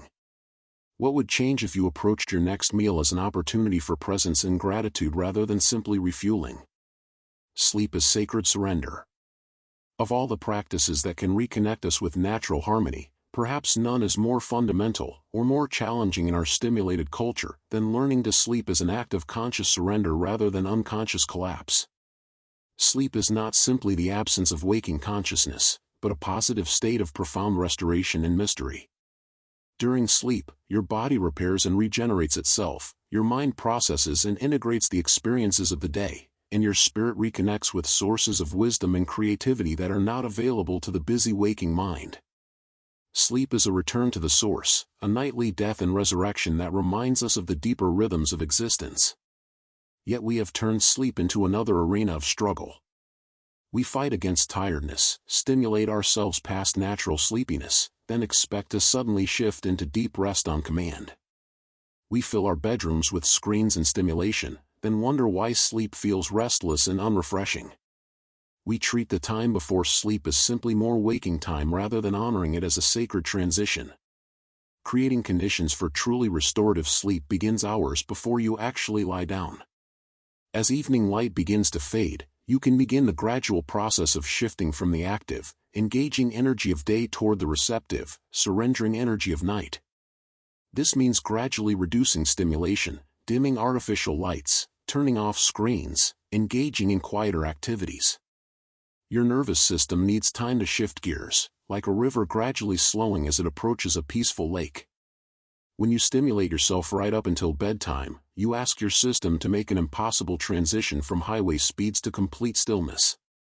Instead, let your evening activities gradually guide you toward rest. Perhaps you take a warm bath or shower, letting warm water wash away the energetic residue of the day. Maybe you read something inspiring or peaceful, feeding your mind gentle thoughts to accompany you into sleep. You might practice gentle stretching, helping your body release accumulated tension. As you lie down, take a few moments to consciously complete your day. Mentally acknowledge what you accomplished, what challenged you, what you're grateful for.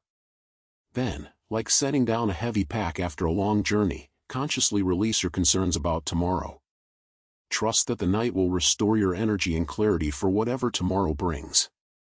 Sometimes sleep comes easily, flowing like a gentle river toward rest. Other nights, your mind may be more active, your body more restless. Rather than fighting these conditions, you can practice what I call wakeful rest, lying comfortably, breathing naturally, and simply being present with whatever experience is arising without trying to change it. Even if deep sleep doesn't come immediately, this quality of restful awareness is deeply restorative. Your bedroom itself can become a sanctuary that supports natural rest, cooler rather than warm, as dark as possible, free from the intrusion of work materials or stimulating entertainment. You are creating a cave of restoration, a space dedicated to the profound mystery of nightly renewal. How do you currently prepare for sleep? What would it feel like to approach bedtime as a sacred transition rather than simply the end of your day? As we conclude this exploration of daily rhythms and practices, I invite you to remember that these are not disciplines to perfect or tasks to accomplish, but invitations to greater harmony with the natural intelligence that is always moving through your life. Each morning offers a new opportunity to awaken gently, each breath is a chance to return to presence, each evening provides another opportunity to complete and release with grace. The Tao is not asking you to become someone different, but to remember who you have always been beneath the layers of hurry and complexity. These practices are pathways back to your original nature, present, natural, flowing like water finding its way home to the sea. Start wherever feels most natural to you. Perhaps it's simply taking 3 conscious breaths before getting out of bed, or creating one moment of sacred pause in the middle of your day. Trust the wisdom of small beginnings, knowing that even tiny shifts in awareness can create profound transformations over time. Your life is already sacred. These practices simply help you remember and experience that truth more consistently. The river of the Tao is always flowing. These rituals help you recognize that you have never been separate from its current, only temporarily distracted from feeling its movement within and around you. As you consider integrating these practices into your daily rhythm, what feels most alive and possible for you right now? What is your body and spirit most hungry for? How might honoring natural rhythms transform not only your own experience, but the quality of presence you bring to everyone and everything you encounter? Trust the wisdom of starting small and staying consistent. The Tao is infinitely patient, and transformation happens not through force, but through the gentle persistence of water slowly reshaping stone. Your daily practices are like that water, soft, natural, and ultimately irresistible in their power to create profound change. Chapter 6: Stories from the Mountain and the Valley. I remember walking through mountain paths in ancient China, watching how water carved its way through rock with infinite patience, and thinking, here lies every lesson a human heart needs to know. The mountains taught through their steadfast presence, the valleys through their humble reception, and the streams through their persistent gentleness. Today, as I share these stories with you, I invite you to see how these same eternal principles weave through modern lives, transforming struggle into flow, resistance into dance. Let me tell you about Sarah, a CEO who discovered something profound about leadership while watching her daughter's fish tank. Sarah ran a growing tech company with the intensity of someone perpetually climbing a steep mountain. Every morning, she arrived at her office carrying the weight of endless decisions, quarterly projections, and the constant pressure to control outcomes that seemed to shift like sand beneath her feet. Her team respected her drive but often felt exhausted by her need to micromanage every detail, every timeline, every possible contingency. One evening, arriving home late again, Sarah found her 8-year-old daughter crying over her goldfish tank. "Mommy, the filter broke, and now the water is all cloudy. Are my fish going to die?" Instead of immediately rushing to fix the problem, her usual response, something made Sarah pause. Perhaps it was the exhaustion, or perhaps it was the way the evening light fell across the murky water, but she found herself saying, "Let's just watch for a moment." They sat together in silence, observing the fish swimming calmly through the clouded water. Gradually, Sarah noticed something remarkable. The heavier particles began settling naturally to the bottom, while the lighter debris slowly drifted toward the surface. The water, without any forced intervention, was beginning to clear itself. The fish, far from panicking, seemed to trust the process completely. "See," her daughter whispered. They know it's going to be okay. In that moment, Sarah felt something shift inside her chest, a loosening of the tight grip she held on every situation. She realized she had been like someone trying to clear murky water by stirring it faster, creating more turbulence in her attempt to control the outcome. The next Monday, Sarah walked into a crisis meeting differently. Their biggest client was threatening to leave due to a product delay, and her usual response would have been to immediately reassign resources, demand overtime, and personally oversee every step of damage control. Instead, she took a breath and asked her team a question she had never asked before: what do you see happening naturally in this situation? What wants to emerge if we don't force it? The room fell quiet. Her development lead, Tom, tentatively suggested that the delay might actually be revealing a fundamental flaw in their approach, one that, if addressed now, would prevent larger problems later. Her customer success manager, Maria, mentioned that the client had actually been struggling with change management on their end and might welcome a brief pause to catch up. Rather than pushing against these observations, Sarah found herself leaning into them. She called the client personally, not to promise impossible timelines, but to offer something unexpected, a collaborative approach to solving the deeper challenges the delay had revealed. To her amazement, the client not only stayed but increased their contract, grateful for a partner who understood that sustainable solutions require patience and wisdom, not just speed. Over the following months, Sarah began to notice how her company transformed. Projects flowed more smoothly when she trusted her team's natural expertise rather than imposing her will. Decisions became clearer when she allowed space for multiple perspectives rather than rushing toward immediate action. Her employees, no longer walking on eggshells around her urgent energy, began bringing more creativity and authentic engagement to their work. Sarah often told me later that she learned to lead like water, finding the natural path through obstacles, nourishing what wanted to grow, and wearing away resistance through gentle persistence rather than forceful pressure. Her company doubled in size that year, but more importantly, she discovered that true power comes not from controlling every variable, but from creating conditions where excellence can emerge naturally. Now let me share with you the story of Marcus, a father who learned about the fertile void in the most unexpected way. Marcus prided himself on being a problem solver. When his teenage son David began struggling with depression and anxiety, Marcus approached it with the same methodical determination he brought to his engineering projects. He researched therapists, bought self-help books, scheduled activities, and filled every moment of David's day with what he believed were solutions. But David only seemed to withdraw further. The more Marcus pushed with suggestions, strategies, and well-meaning advice, the more his son retreated into silence. Their conversations became tense negotiations, with Marcus offering solutions to problems David hadn't even expressed, and David responding with increasing frustration: "Dad, you don't understand. You can't fix this like it's a broken machine." One Saturday morning, after another failed attempt to convince David to join a youth sports league, Marcus found himself sitting alone in his backyard, feeling completely defeated. He had tried everything he could think of, and nothing was working. In his exhaustion, he simply sat there in silence, watching the morning light filter through the oak tree that had been growing in their yard for decades. For the first time in months, Marcus wasn't planning, strategizing, or trying to solve anything. He was just present. To his surprise, after about 20 minutes, David quietly opened the back door and sat down beside him on the porch steps. They sat together without talking, watching a pair of cardinals build their nest in the oak tree's branches. Finally, David spoke: "I don't need you to fix me, Dad. I just need to know you're here." In that moment, Marcus understood what the ancient sages meant by the fertile void, the creative power of empty space, of not doing, of allowing rather than forcing. He realized that his constant problem-solving had been filling up all the space where connection might naturally grow. His love had been expressed through action, but what his son needed was his presence. From that day forward, Marcus began practicing what he privately called productive non-doing. Instead of arriving home with a new article about teen depression or suggestions for activities, he simply made himself available. He would sit in the living room reading, not waiting for David to talk, but creating a peaceful presence that his son could choose to join or not.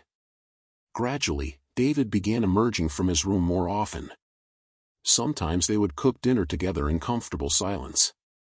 Sometimes David would share fragments of his inner world, not in response to questions, but arising naturally from the spaciousness Marcus had learned to provide.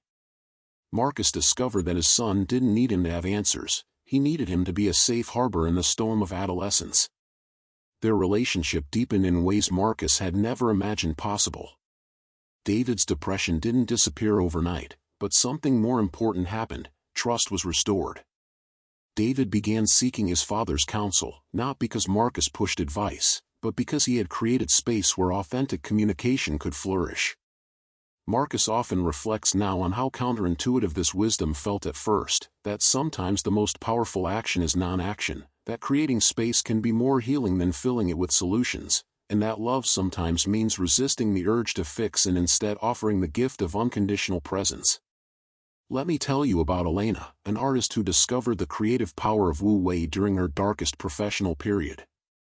Elena had been a successful painter for 15 years, known for her vibrant landscapes that seemed to pulse with life. But suddenly, inexplicably, the flow stopped. Every canvas became a battlefield. Colors that once sang together now seemed to clash. Brushstrokes that had once felt like extensions of her soul now felt forced and artificial. For months, Elena fought against this creative drought with increasing desperation. She tried new techniques, changed studios, traveled to inspiring locations, and even considered taking mind-altering substances to break through what she believed was a temporary block. But the harder she pushed, the more elusive her natural artistic voice became. She began to doubt everything: her talent, her calling, even her sanity. One autumn morning, feeling utterly defeated, Elena walked into her studio and instead of approaching the easel, she simply sat on the floor and wept. She wept for the artist she thought she was losing, for the paintings that felt dead under her hands, for the creative joy that seemed to have abandoned her. In her surrender, something unexpected happened. She began to notice things she had been too busy forcing to see. The way dust motes danced in the slanted morning light. The subtle color variations in what she had always dismissed as plain white walls. The intricate shadows cast by her paintbrush collection, creating an abstract composition more interesting than anything she had produced in months. For the first time in a long time, Elena wasn't trying to create, she was simply receiving what was already present. That day, instead of painting, Elena sat quietly in her studio, watching light move across surfaces, observing how colors shifted with the changing sky outside her window. She didn't touch a brush, didn't analyze or plan. She simply allowed herself to fall in love again with the visual world, without any agenda to capture or recreate it. The next morning, she returned to the same quiet observation.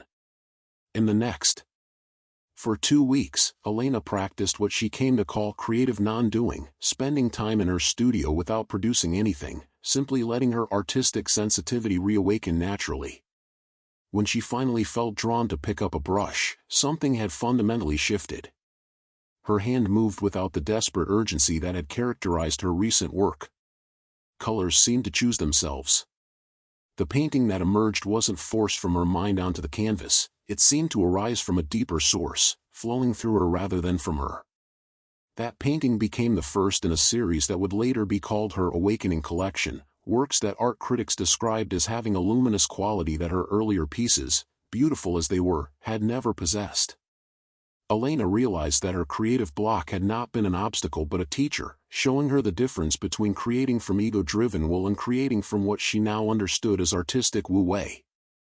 She learned to trust the natural cycles of creativity, periods of output and periods of receptive waiting, times of active creation and times of fertile emptiness. Her art deepened because she stopped fighting against the natural rhythms of inspiration and instead learned to dance with them. Elena's story reminds me of what the ancient texts say about the usefulness of emptiness, that a cup's value lies not in its clay walls but in the space that holds water, that a room's purpose is found not in its walls but in the space where life happens. Her creative breakthrough came not from adding more effort, but from discovering the creative potential within artistic stillness.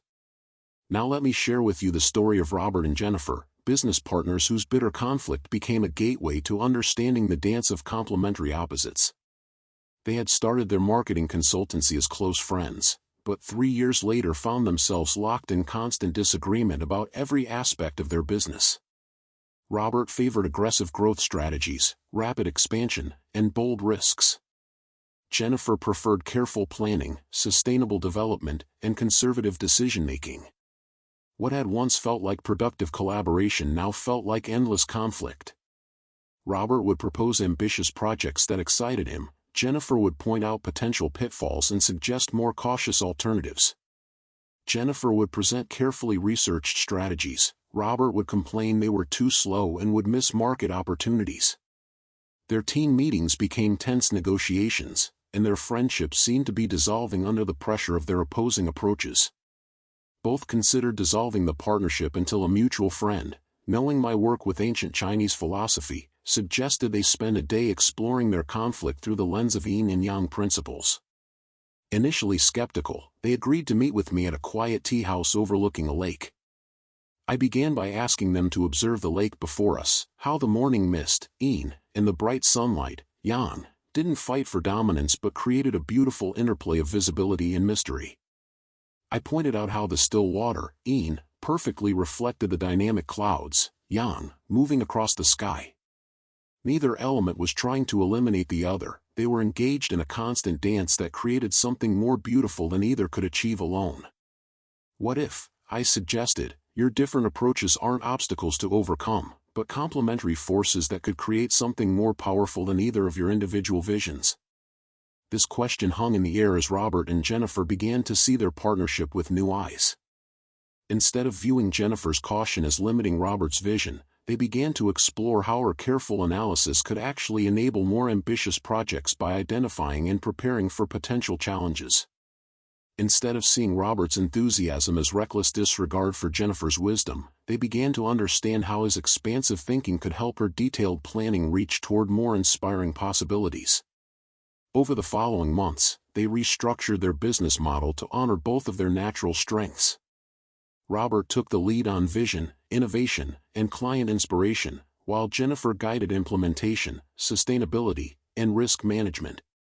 Rather than each trying to convince the other to adopt their approach, they began to see themselves as complementary aspects of a complete business organism. The results were remarkable. Their company not only stabilized but began landing larger clients who were attracted to their unique combination of visionary thinking and practical execution. Robert's creativity flourished when he knew Jennifer's wisdom was ensuring sustainable implementation. Jennifer's analytical skills were energized by Robert's inspiring vision of what their careful planning could accomplish. Their personal relationship also transformed. The tension that had threatened their friendship dissolved as they stopped trying to change each other and instead learned to appreciate how their differences created a more complete whole. They often laughed about how they had nearly thrown away their greatest asset, their complementary perspectives, in their attempt to eliminate what they saw as conflict.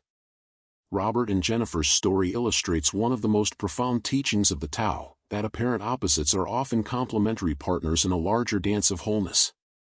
When we stop fighting against what seems to oppose us and instead look for the natural harmony that wants to emerge, we often discover that our greatest challenges contain our most valuable opportunities. As I share these stories with you, I notice how each person's transformation began not with gaining something new, but with releasing something they had been gripping too tightly. Sarah released her need to control every outcome, Marcus released his compulsion to fix every problem, Elena released her desperate effort to force creativity, and Robert and Jennifer released their need to be right about their opposing approaches.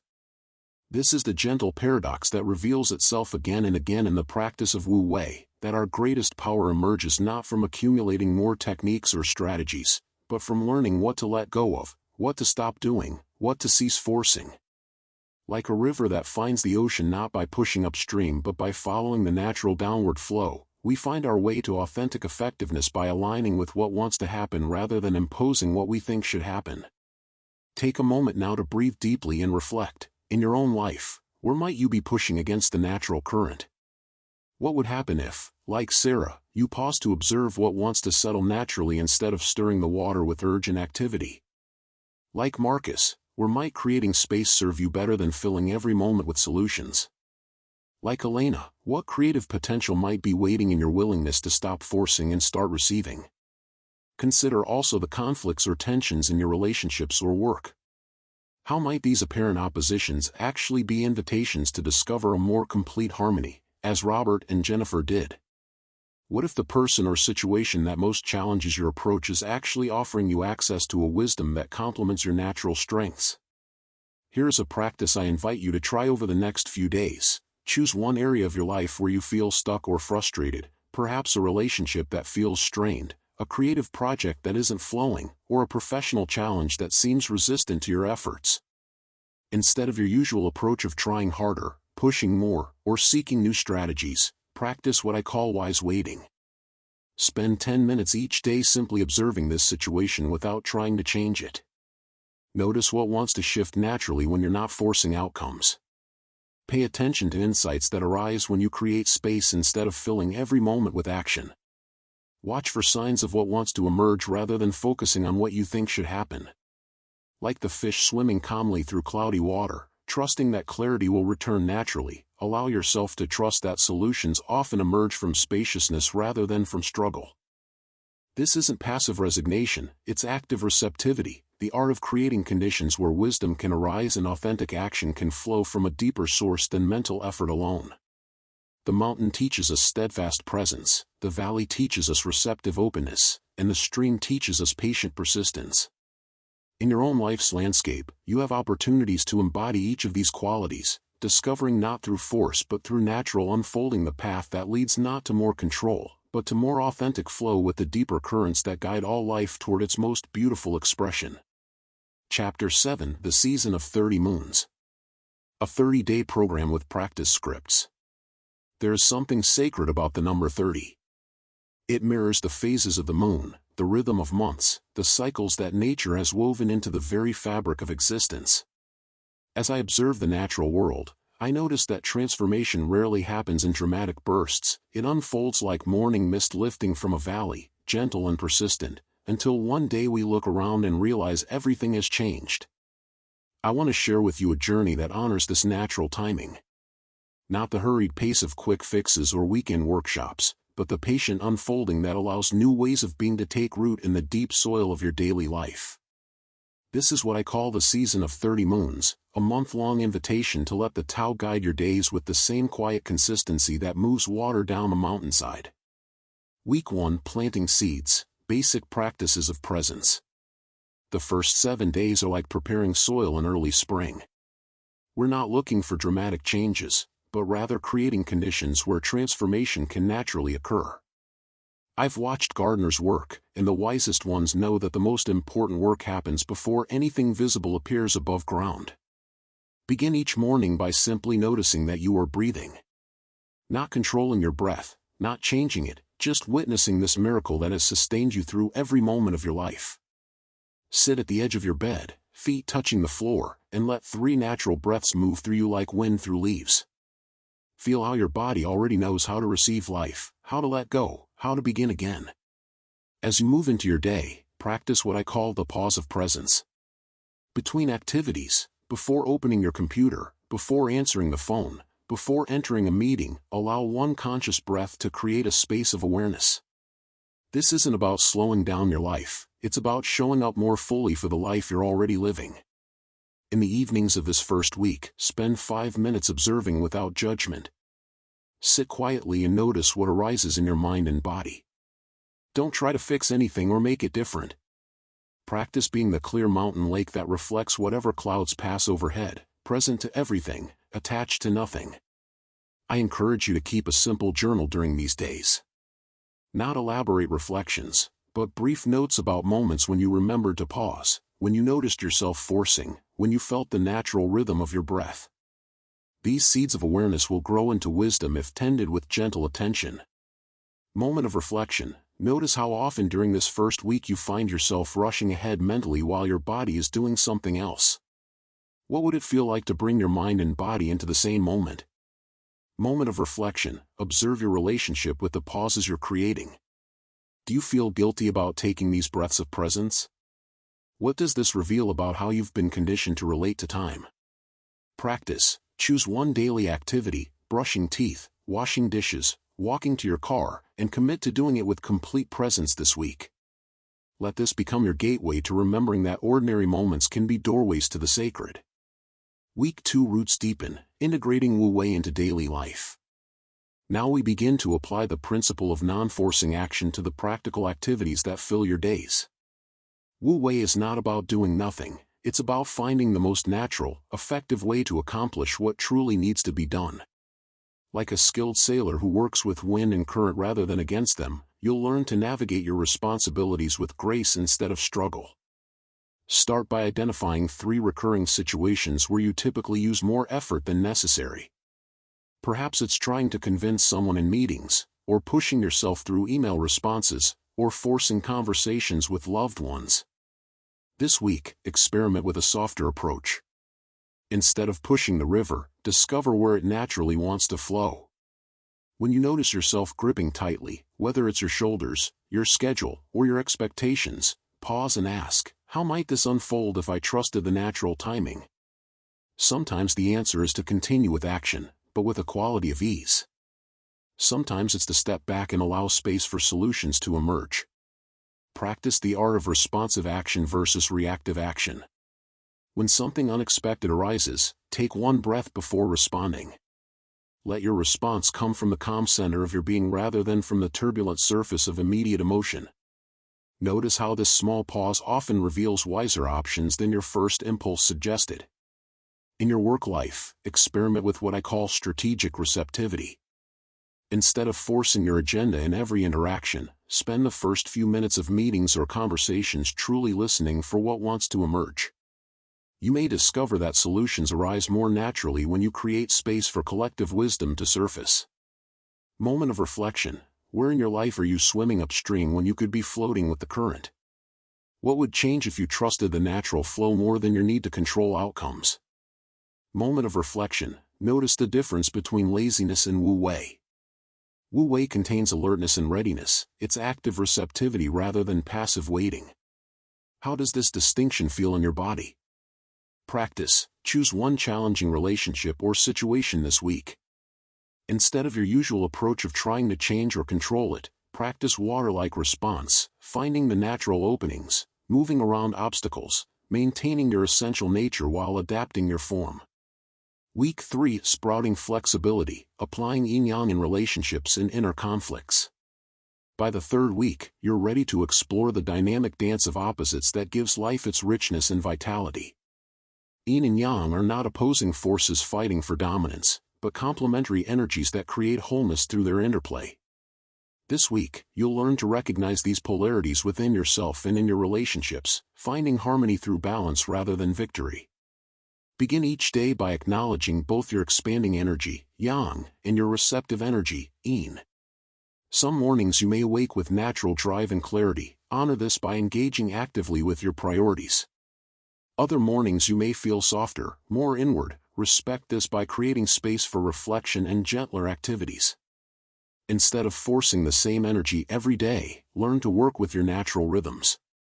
In your relationships, practice seeing conflicts not as problems to solve but as invitations to find a larger harmony. When someone expresses strong yang energy, perhaps criticism or demands, experiment with responding from yin, listening deeply, asking questions, creating space for their intensity to be fully expressed before offering your perspective. Notice how this often naturally shifts the dynamic from opposition to cooperation. Pay attention to your internal conflicts this week. The part of you that wants to advance and the part that wants to rest, the voice that seeks security and the voice that craves adventure, the self that needs solitude and the self that desires connection. Instead of choosing sides in these inner wars, practice holding both truths with compassion. Often, the 3rd way emerges when we stop trying to eliminate one side of our nature. Practice what I call the responsive pivot. When you notice yourself stuck in one mode, whether it's excessive doing or excessive being, too much giving or too much receiving, consciously invite the complementary energy. If you've been pushing hard, soften and allow. If you've been passive, engage and act. Let your wisdom guide you toward dynamic balance. Moment of reflection. Where in your life have you been trying to eliminate natural polarities instead of finding balance between them? What would it look like to embrace both sides of your nature? Moment of reflection. In your closest relationships, do you tend to get stuck in one role, always the giver, always the receiver, always the strong one, always the vulnerable one? How might more fluid exchange create greater intimacy? Practice. Identify your strongest pattern in relationships, perhaps always accommodating others, or always taking charge. This week, consciously experiment with expressing the complementary energy when appropriate, noticing what new possibilities emerge. Week 4, Flowering Naturalness, Expressing Tay in Leadership and Creativity. The final week of our season together is about allowing your natural power, what we call Tay, to express itself through your unique gifts and influence. Tay is not power over others, but power through authentic being.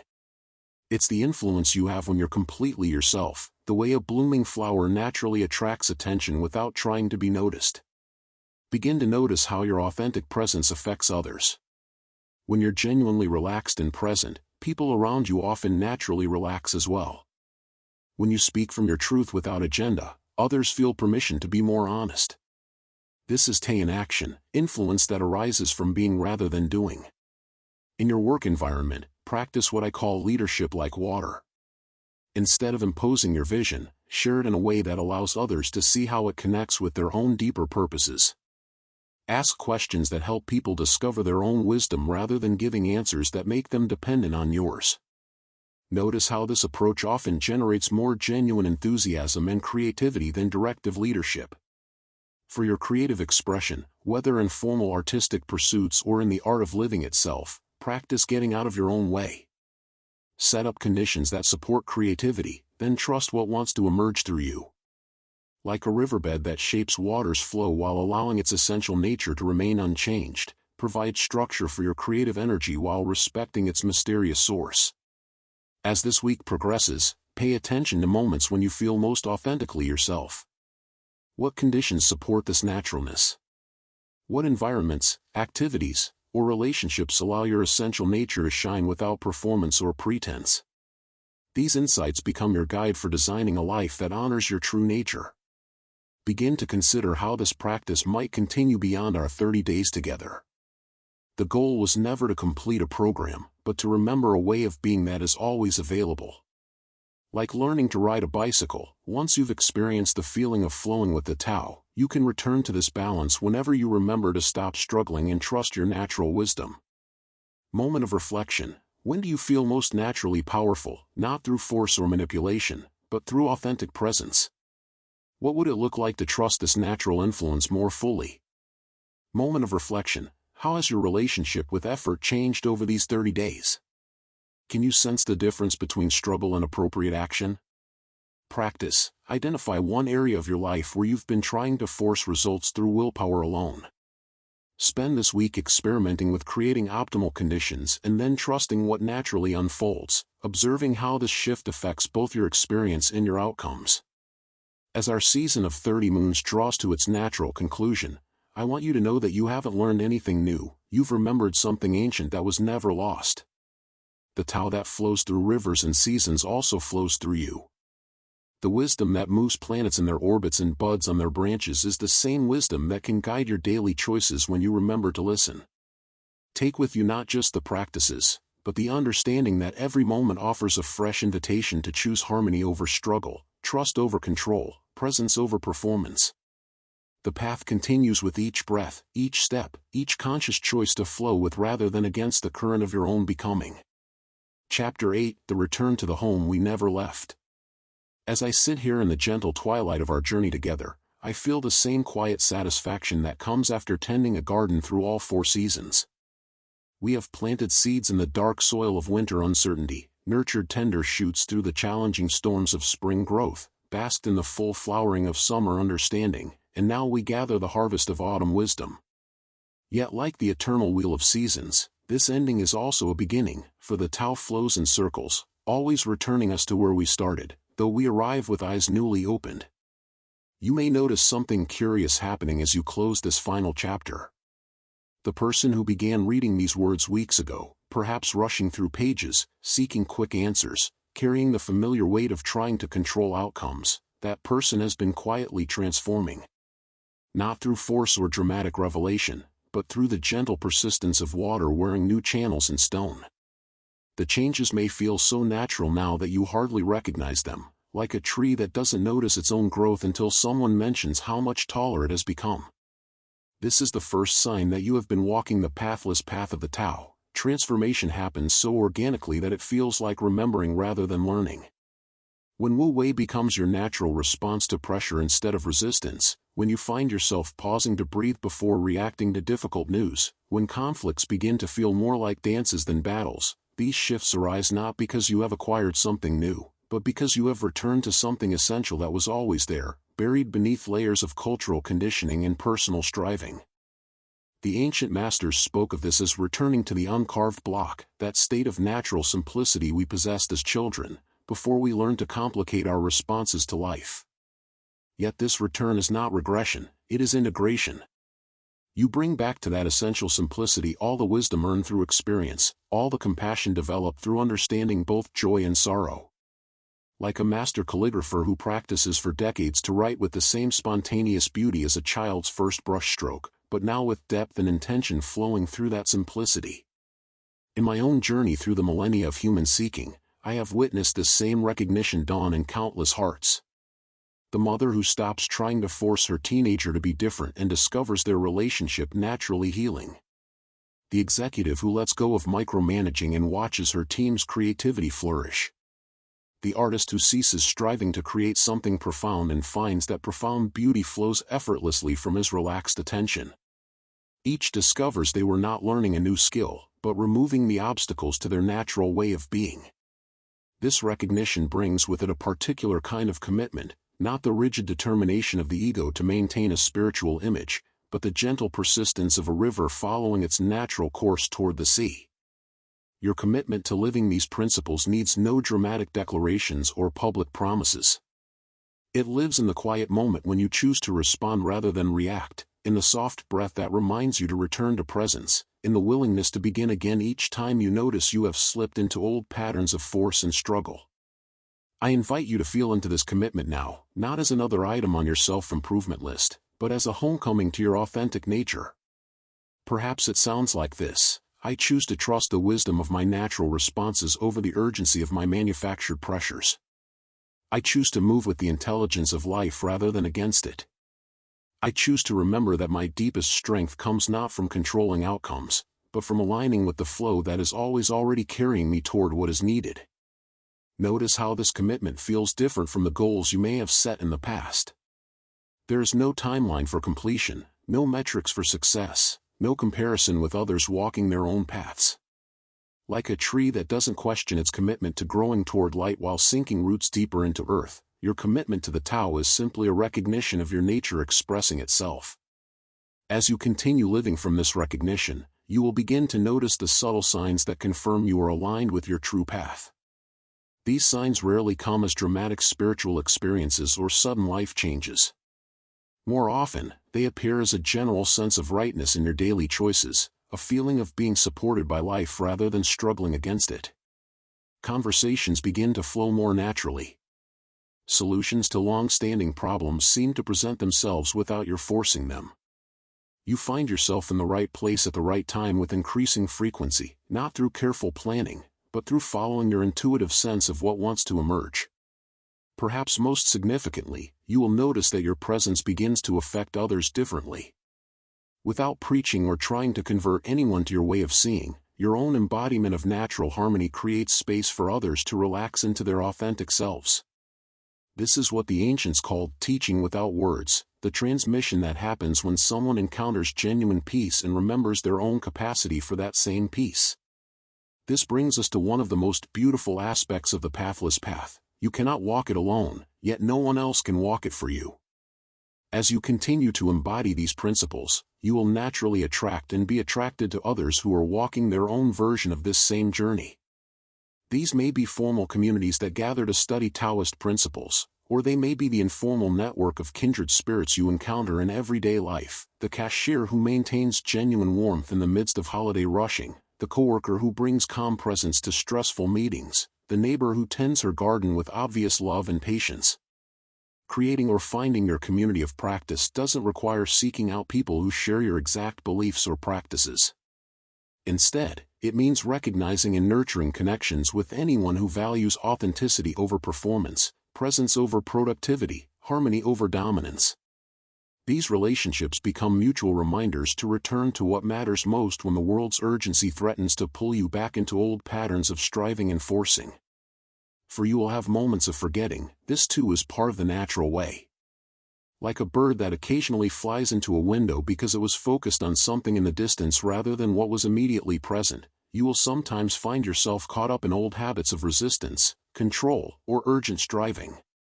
These moments are not failures, they are opportunities to practice the art of gentle return. When you notice you have been pushing against life rather than flowing with it, the most skillful response is the same compassion you would offer a friend who stumbled on a path. You acknowledge what happened without judgment, feel your feet on the ground again, take a conscious breath, and continue forward. This capacity for gentle self-forgiveness may actually be the most important skill you develop, for it allows you to keep returning to presence no matter how many times you wander into old patterns. I think of a student who once asked me, "Master, how do I know if I'm making progress on this path?" I pointed to the pine tree outside my window, its branches heavy with fresh snow. "Does the tree measure its progress in becoming more tree-like?" I asked. "Or does it simply continue growing according to its nature, through all seasons and weather?" The tree does not berate itself for losing leaves in autumn or celebrate its superiority when spring buds appear. It simply continues being a tree, responding to each season's requirements with perfect appropriateness. Your progress on this path will be similar, not measured by spiritual achievements or the elimination of all difficulty from your life, but by your increasing ability to respond to whatever arises with the same natural appropriateness. In summer challenges, you offer summer responses. In winter difficulties, you provide winter wisdom. You learn to trust that you contain within yourself everything needed to meet life's seasons with grace. As you look toward the future seasons of your life, the changes in career, relationships, health, and circumstances that will surely come, you can rest in knowing that these same principles will serve you regardless of external conditions. The art of wu-wei works as well in loss as in success, in sickness as in health, in solitude as in community. The balance of yin and yang continues to guide you whether you are in periods of expansion or contraction, action or rest, speaking or listening. This is perhaps the most profound gift of aligning with the Tao. You discover that you are never truly lost, because the very thing you seek is the nature of your own being. Like a wave that suddenly realizes it has always been ocean, you begin to understand that the harmony you have been reaching toward has been the very ground of your existence all along. The peace you cultivate in meditation is the same peace that flows through your blood. The wisdom you touch in moments of clarity is the same intelligence that grows your hair and heals your cuts while you sleep. This recognition transforms everything and changes nothing. You still wash dishes, pay bills, navigate traffic, and deal with difficult people. But now these activities become opportunities to practice presence rather than obstacles to some imagined future happiness. You discover that enlightenment is not a permanent state of blissful detachment, but the capacity to meet each moment with appropriate response, finding the extraordinary hidden within the most ordinary experiences. As our conversation draws toward its natural close, I want to offer you one final invitation. Right now, in this moment of reading, you have access to everything we have explored together. The breath moving through your body carries the same life force that moves the planets and grows the forests. The awareness that is noticing these words is the same consciousness that has been seeking itself through every spiritual practice and philosophical system in human history. Feel the weight of your body in this chair, the temperature of the air around you, the gentle rise and fall of your breathing. This is not preparation for some future spiritual experience, this is the spiritual experience, available in this moment and every moment that follows. The Tao is not waiting for you to become more worthy or more disciplined or more enlightened. It is flowing through you right now, as naturally as your heartbeat, as obviously as the light by which you read these words. Take a moment to reflect. What has shifted in your relationship to difficulty since we began this journey together? How do you now respond differently to the inevitable pressures and uncertainties of modern life? What would you tell your past self about the discoveries you have made along this pathless path? Consider also, as you continue living from these principles, what kind of presence do you want to offer to the world? How might your own embodiment of natural harmony contribute to healing the unnecessary suffering around you? What would it look like to trust your authentic responses completely, knowing that your true nature is already aligned with what serves the greatest good? And finally, as you close this book and return to the beautiful complexity of your daily life, how will you remember to keep returning to this home that you never actually left? What gentle practices will remind you that peace is always available, that wisdom flows through your natural responses, that you are already everything you have been seeking to become? The ancient Chinese character for return shows footsteps walking in a circle back to where they began. This is the endless journey of the Tao, not a linear progression towards some distant goal, but a spiraling deeper into the truth of what you are and have always been. Each day offers a new opportunity to practice this gentle return. Each breath is a fresh invitation to align with the natural flow. Each interaction is a chance to express the harmony you have discovered at the center of your being. And so our conversation ends where it began, with an invitation to trust what is most natural, to move with rather than against the current of life, to find in each present moment everything you need for the step immediately before you. The river continues flowing, carrying you effortlessly toward whatever wants to emerge.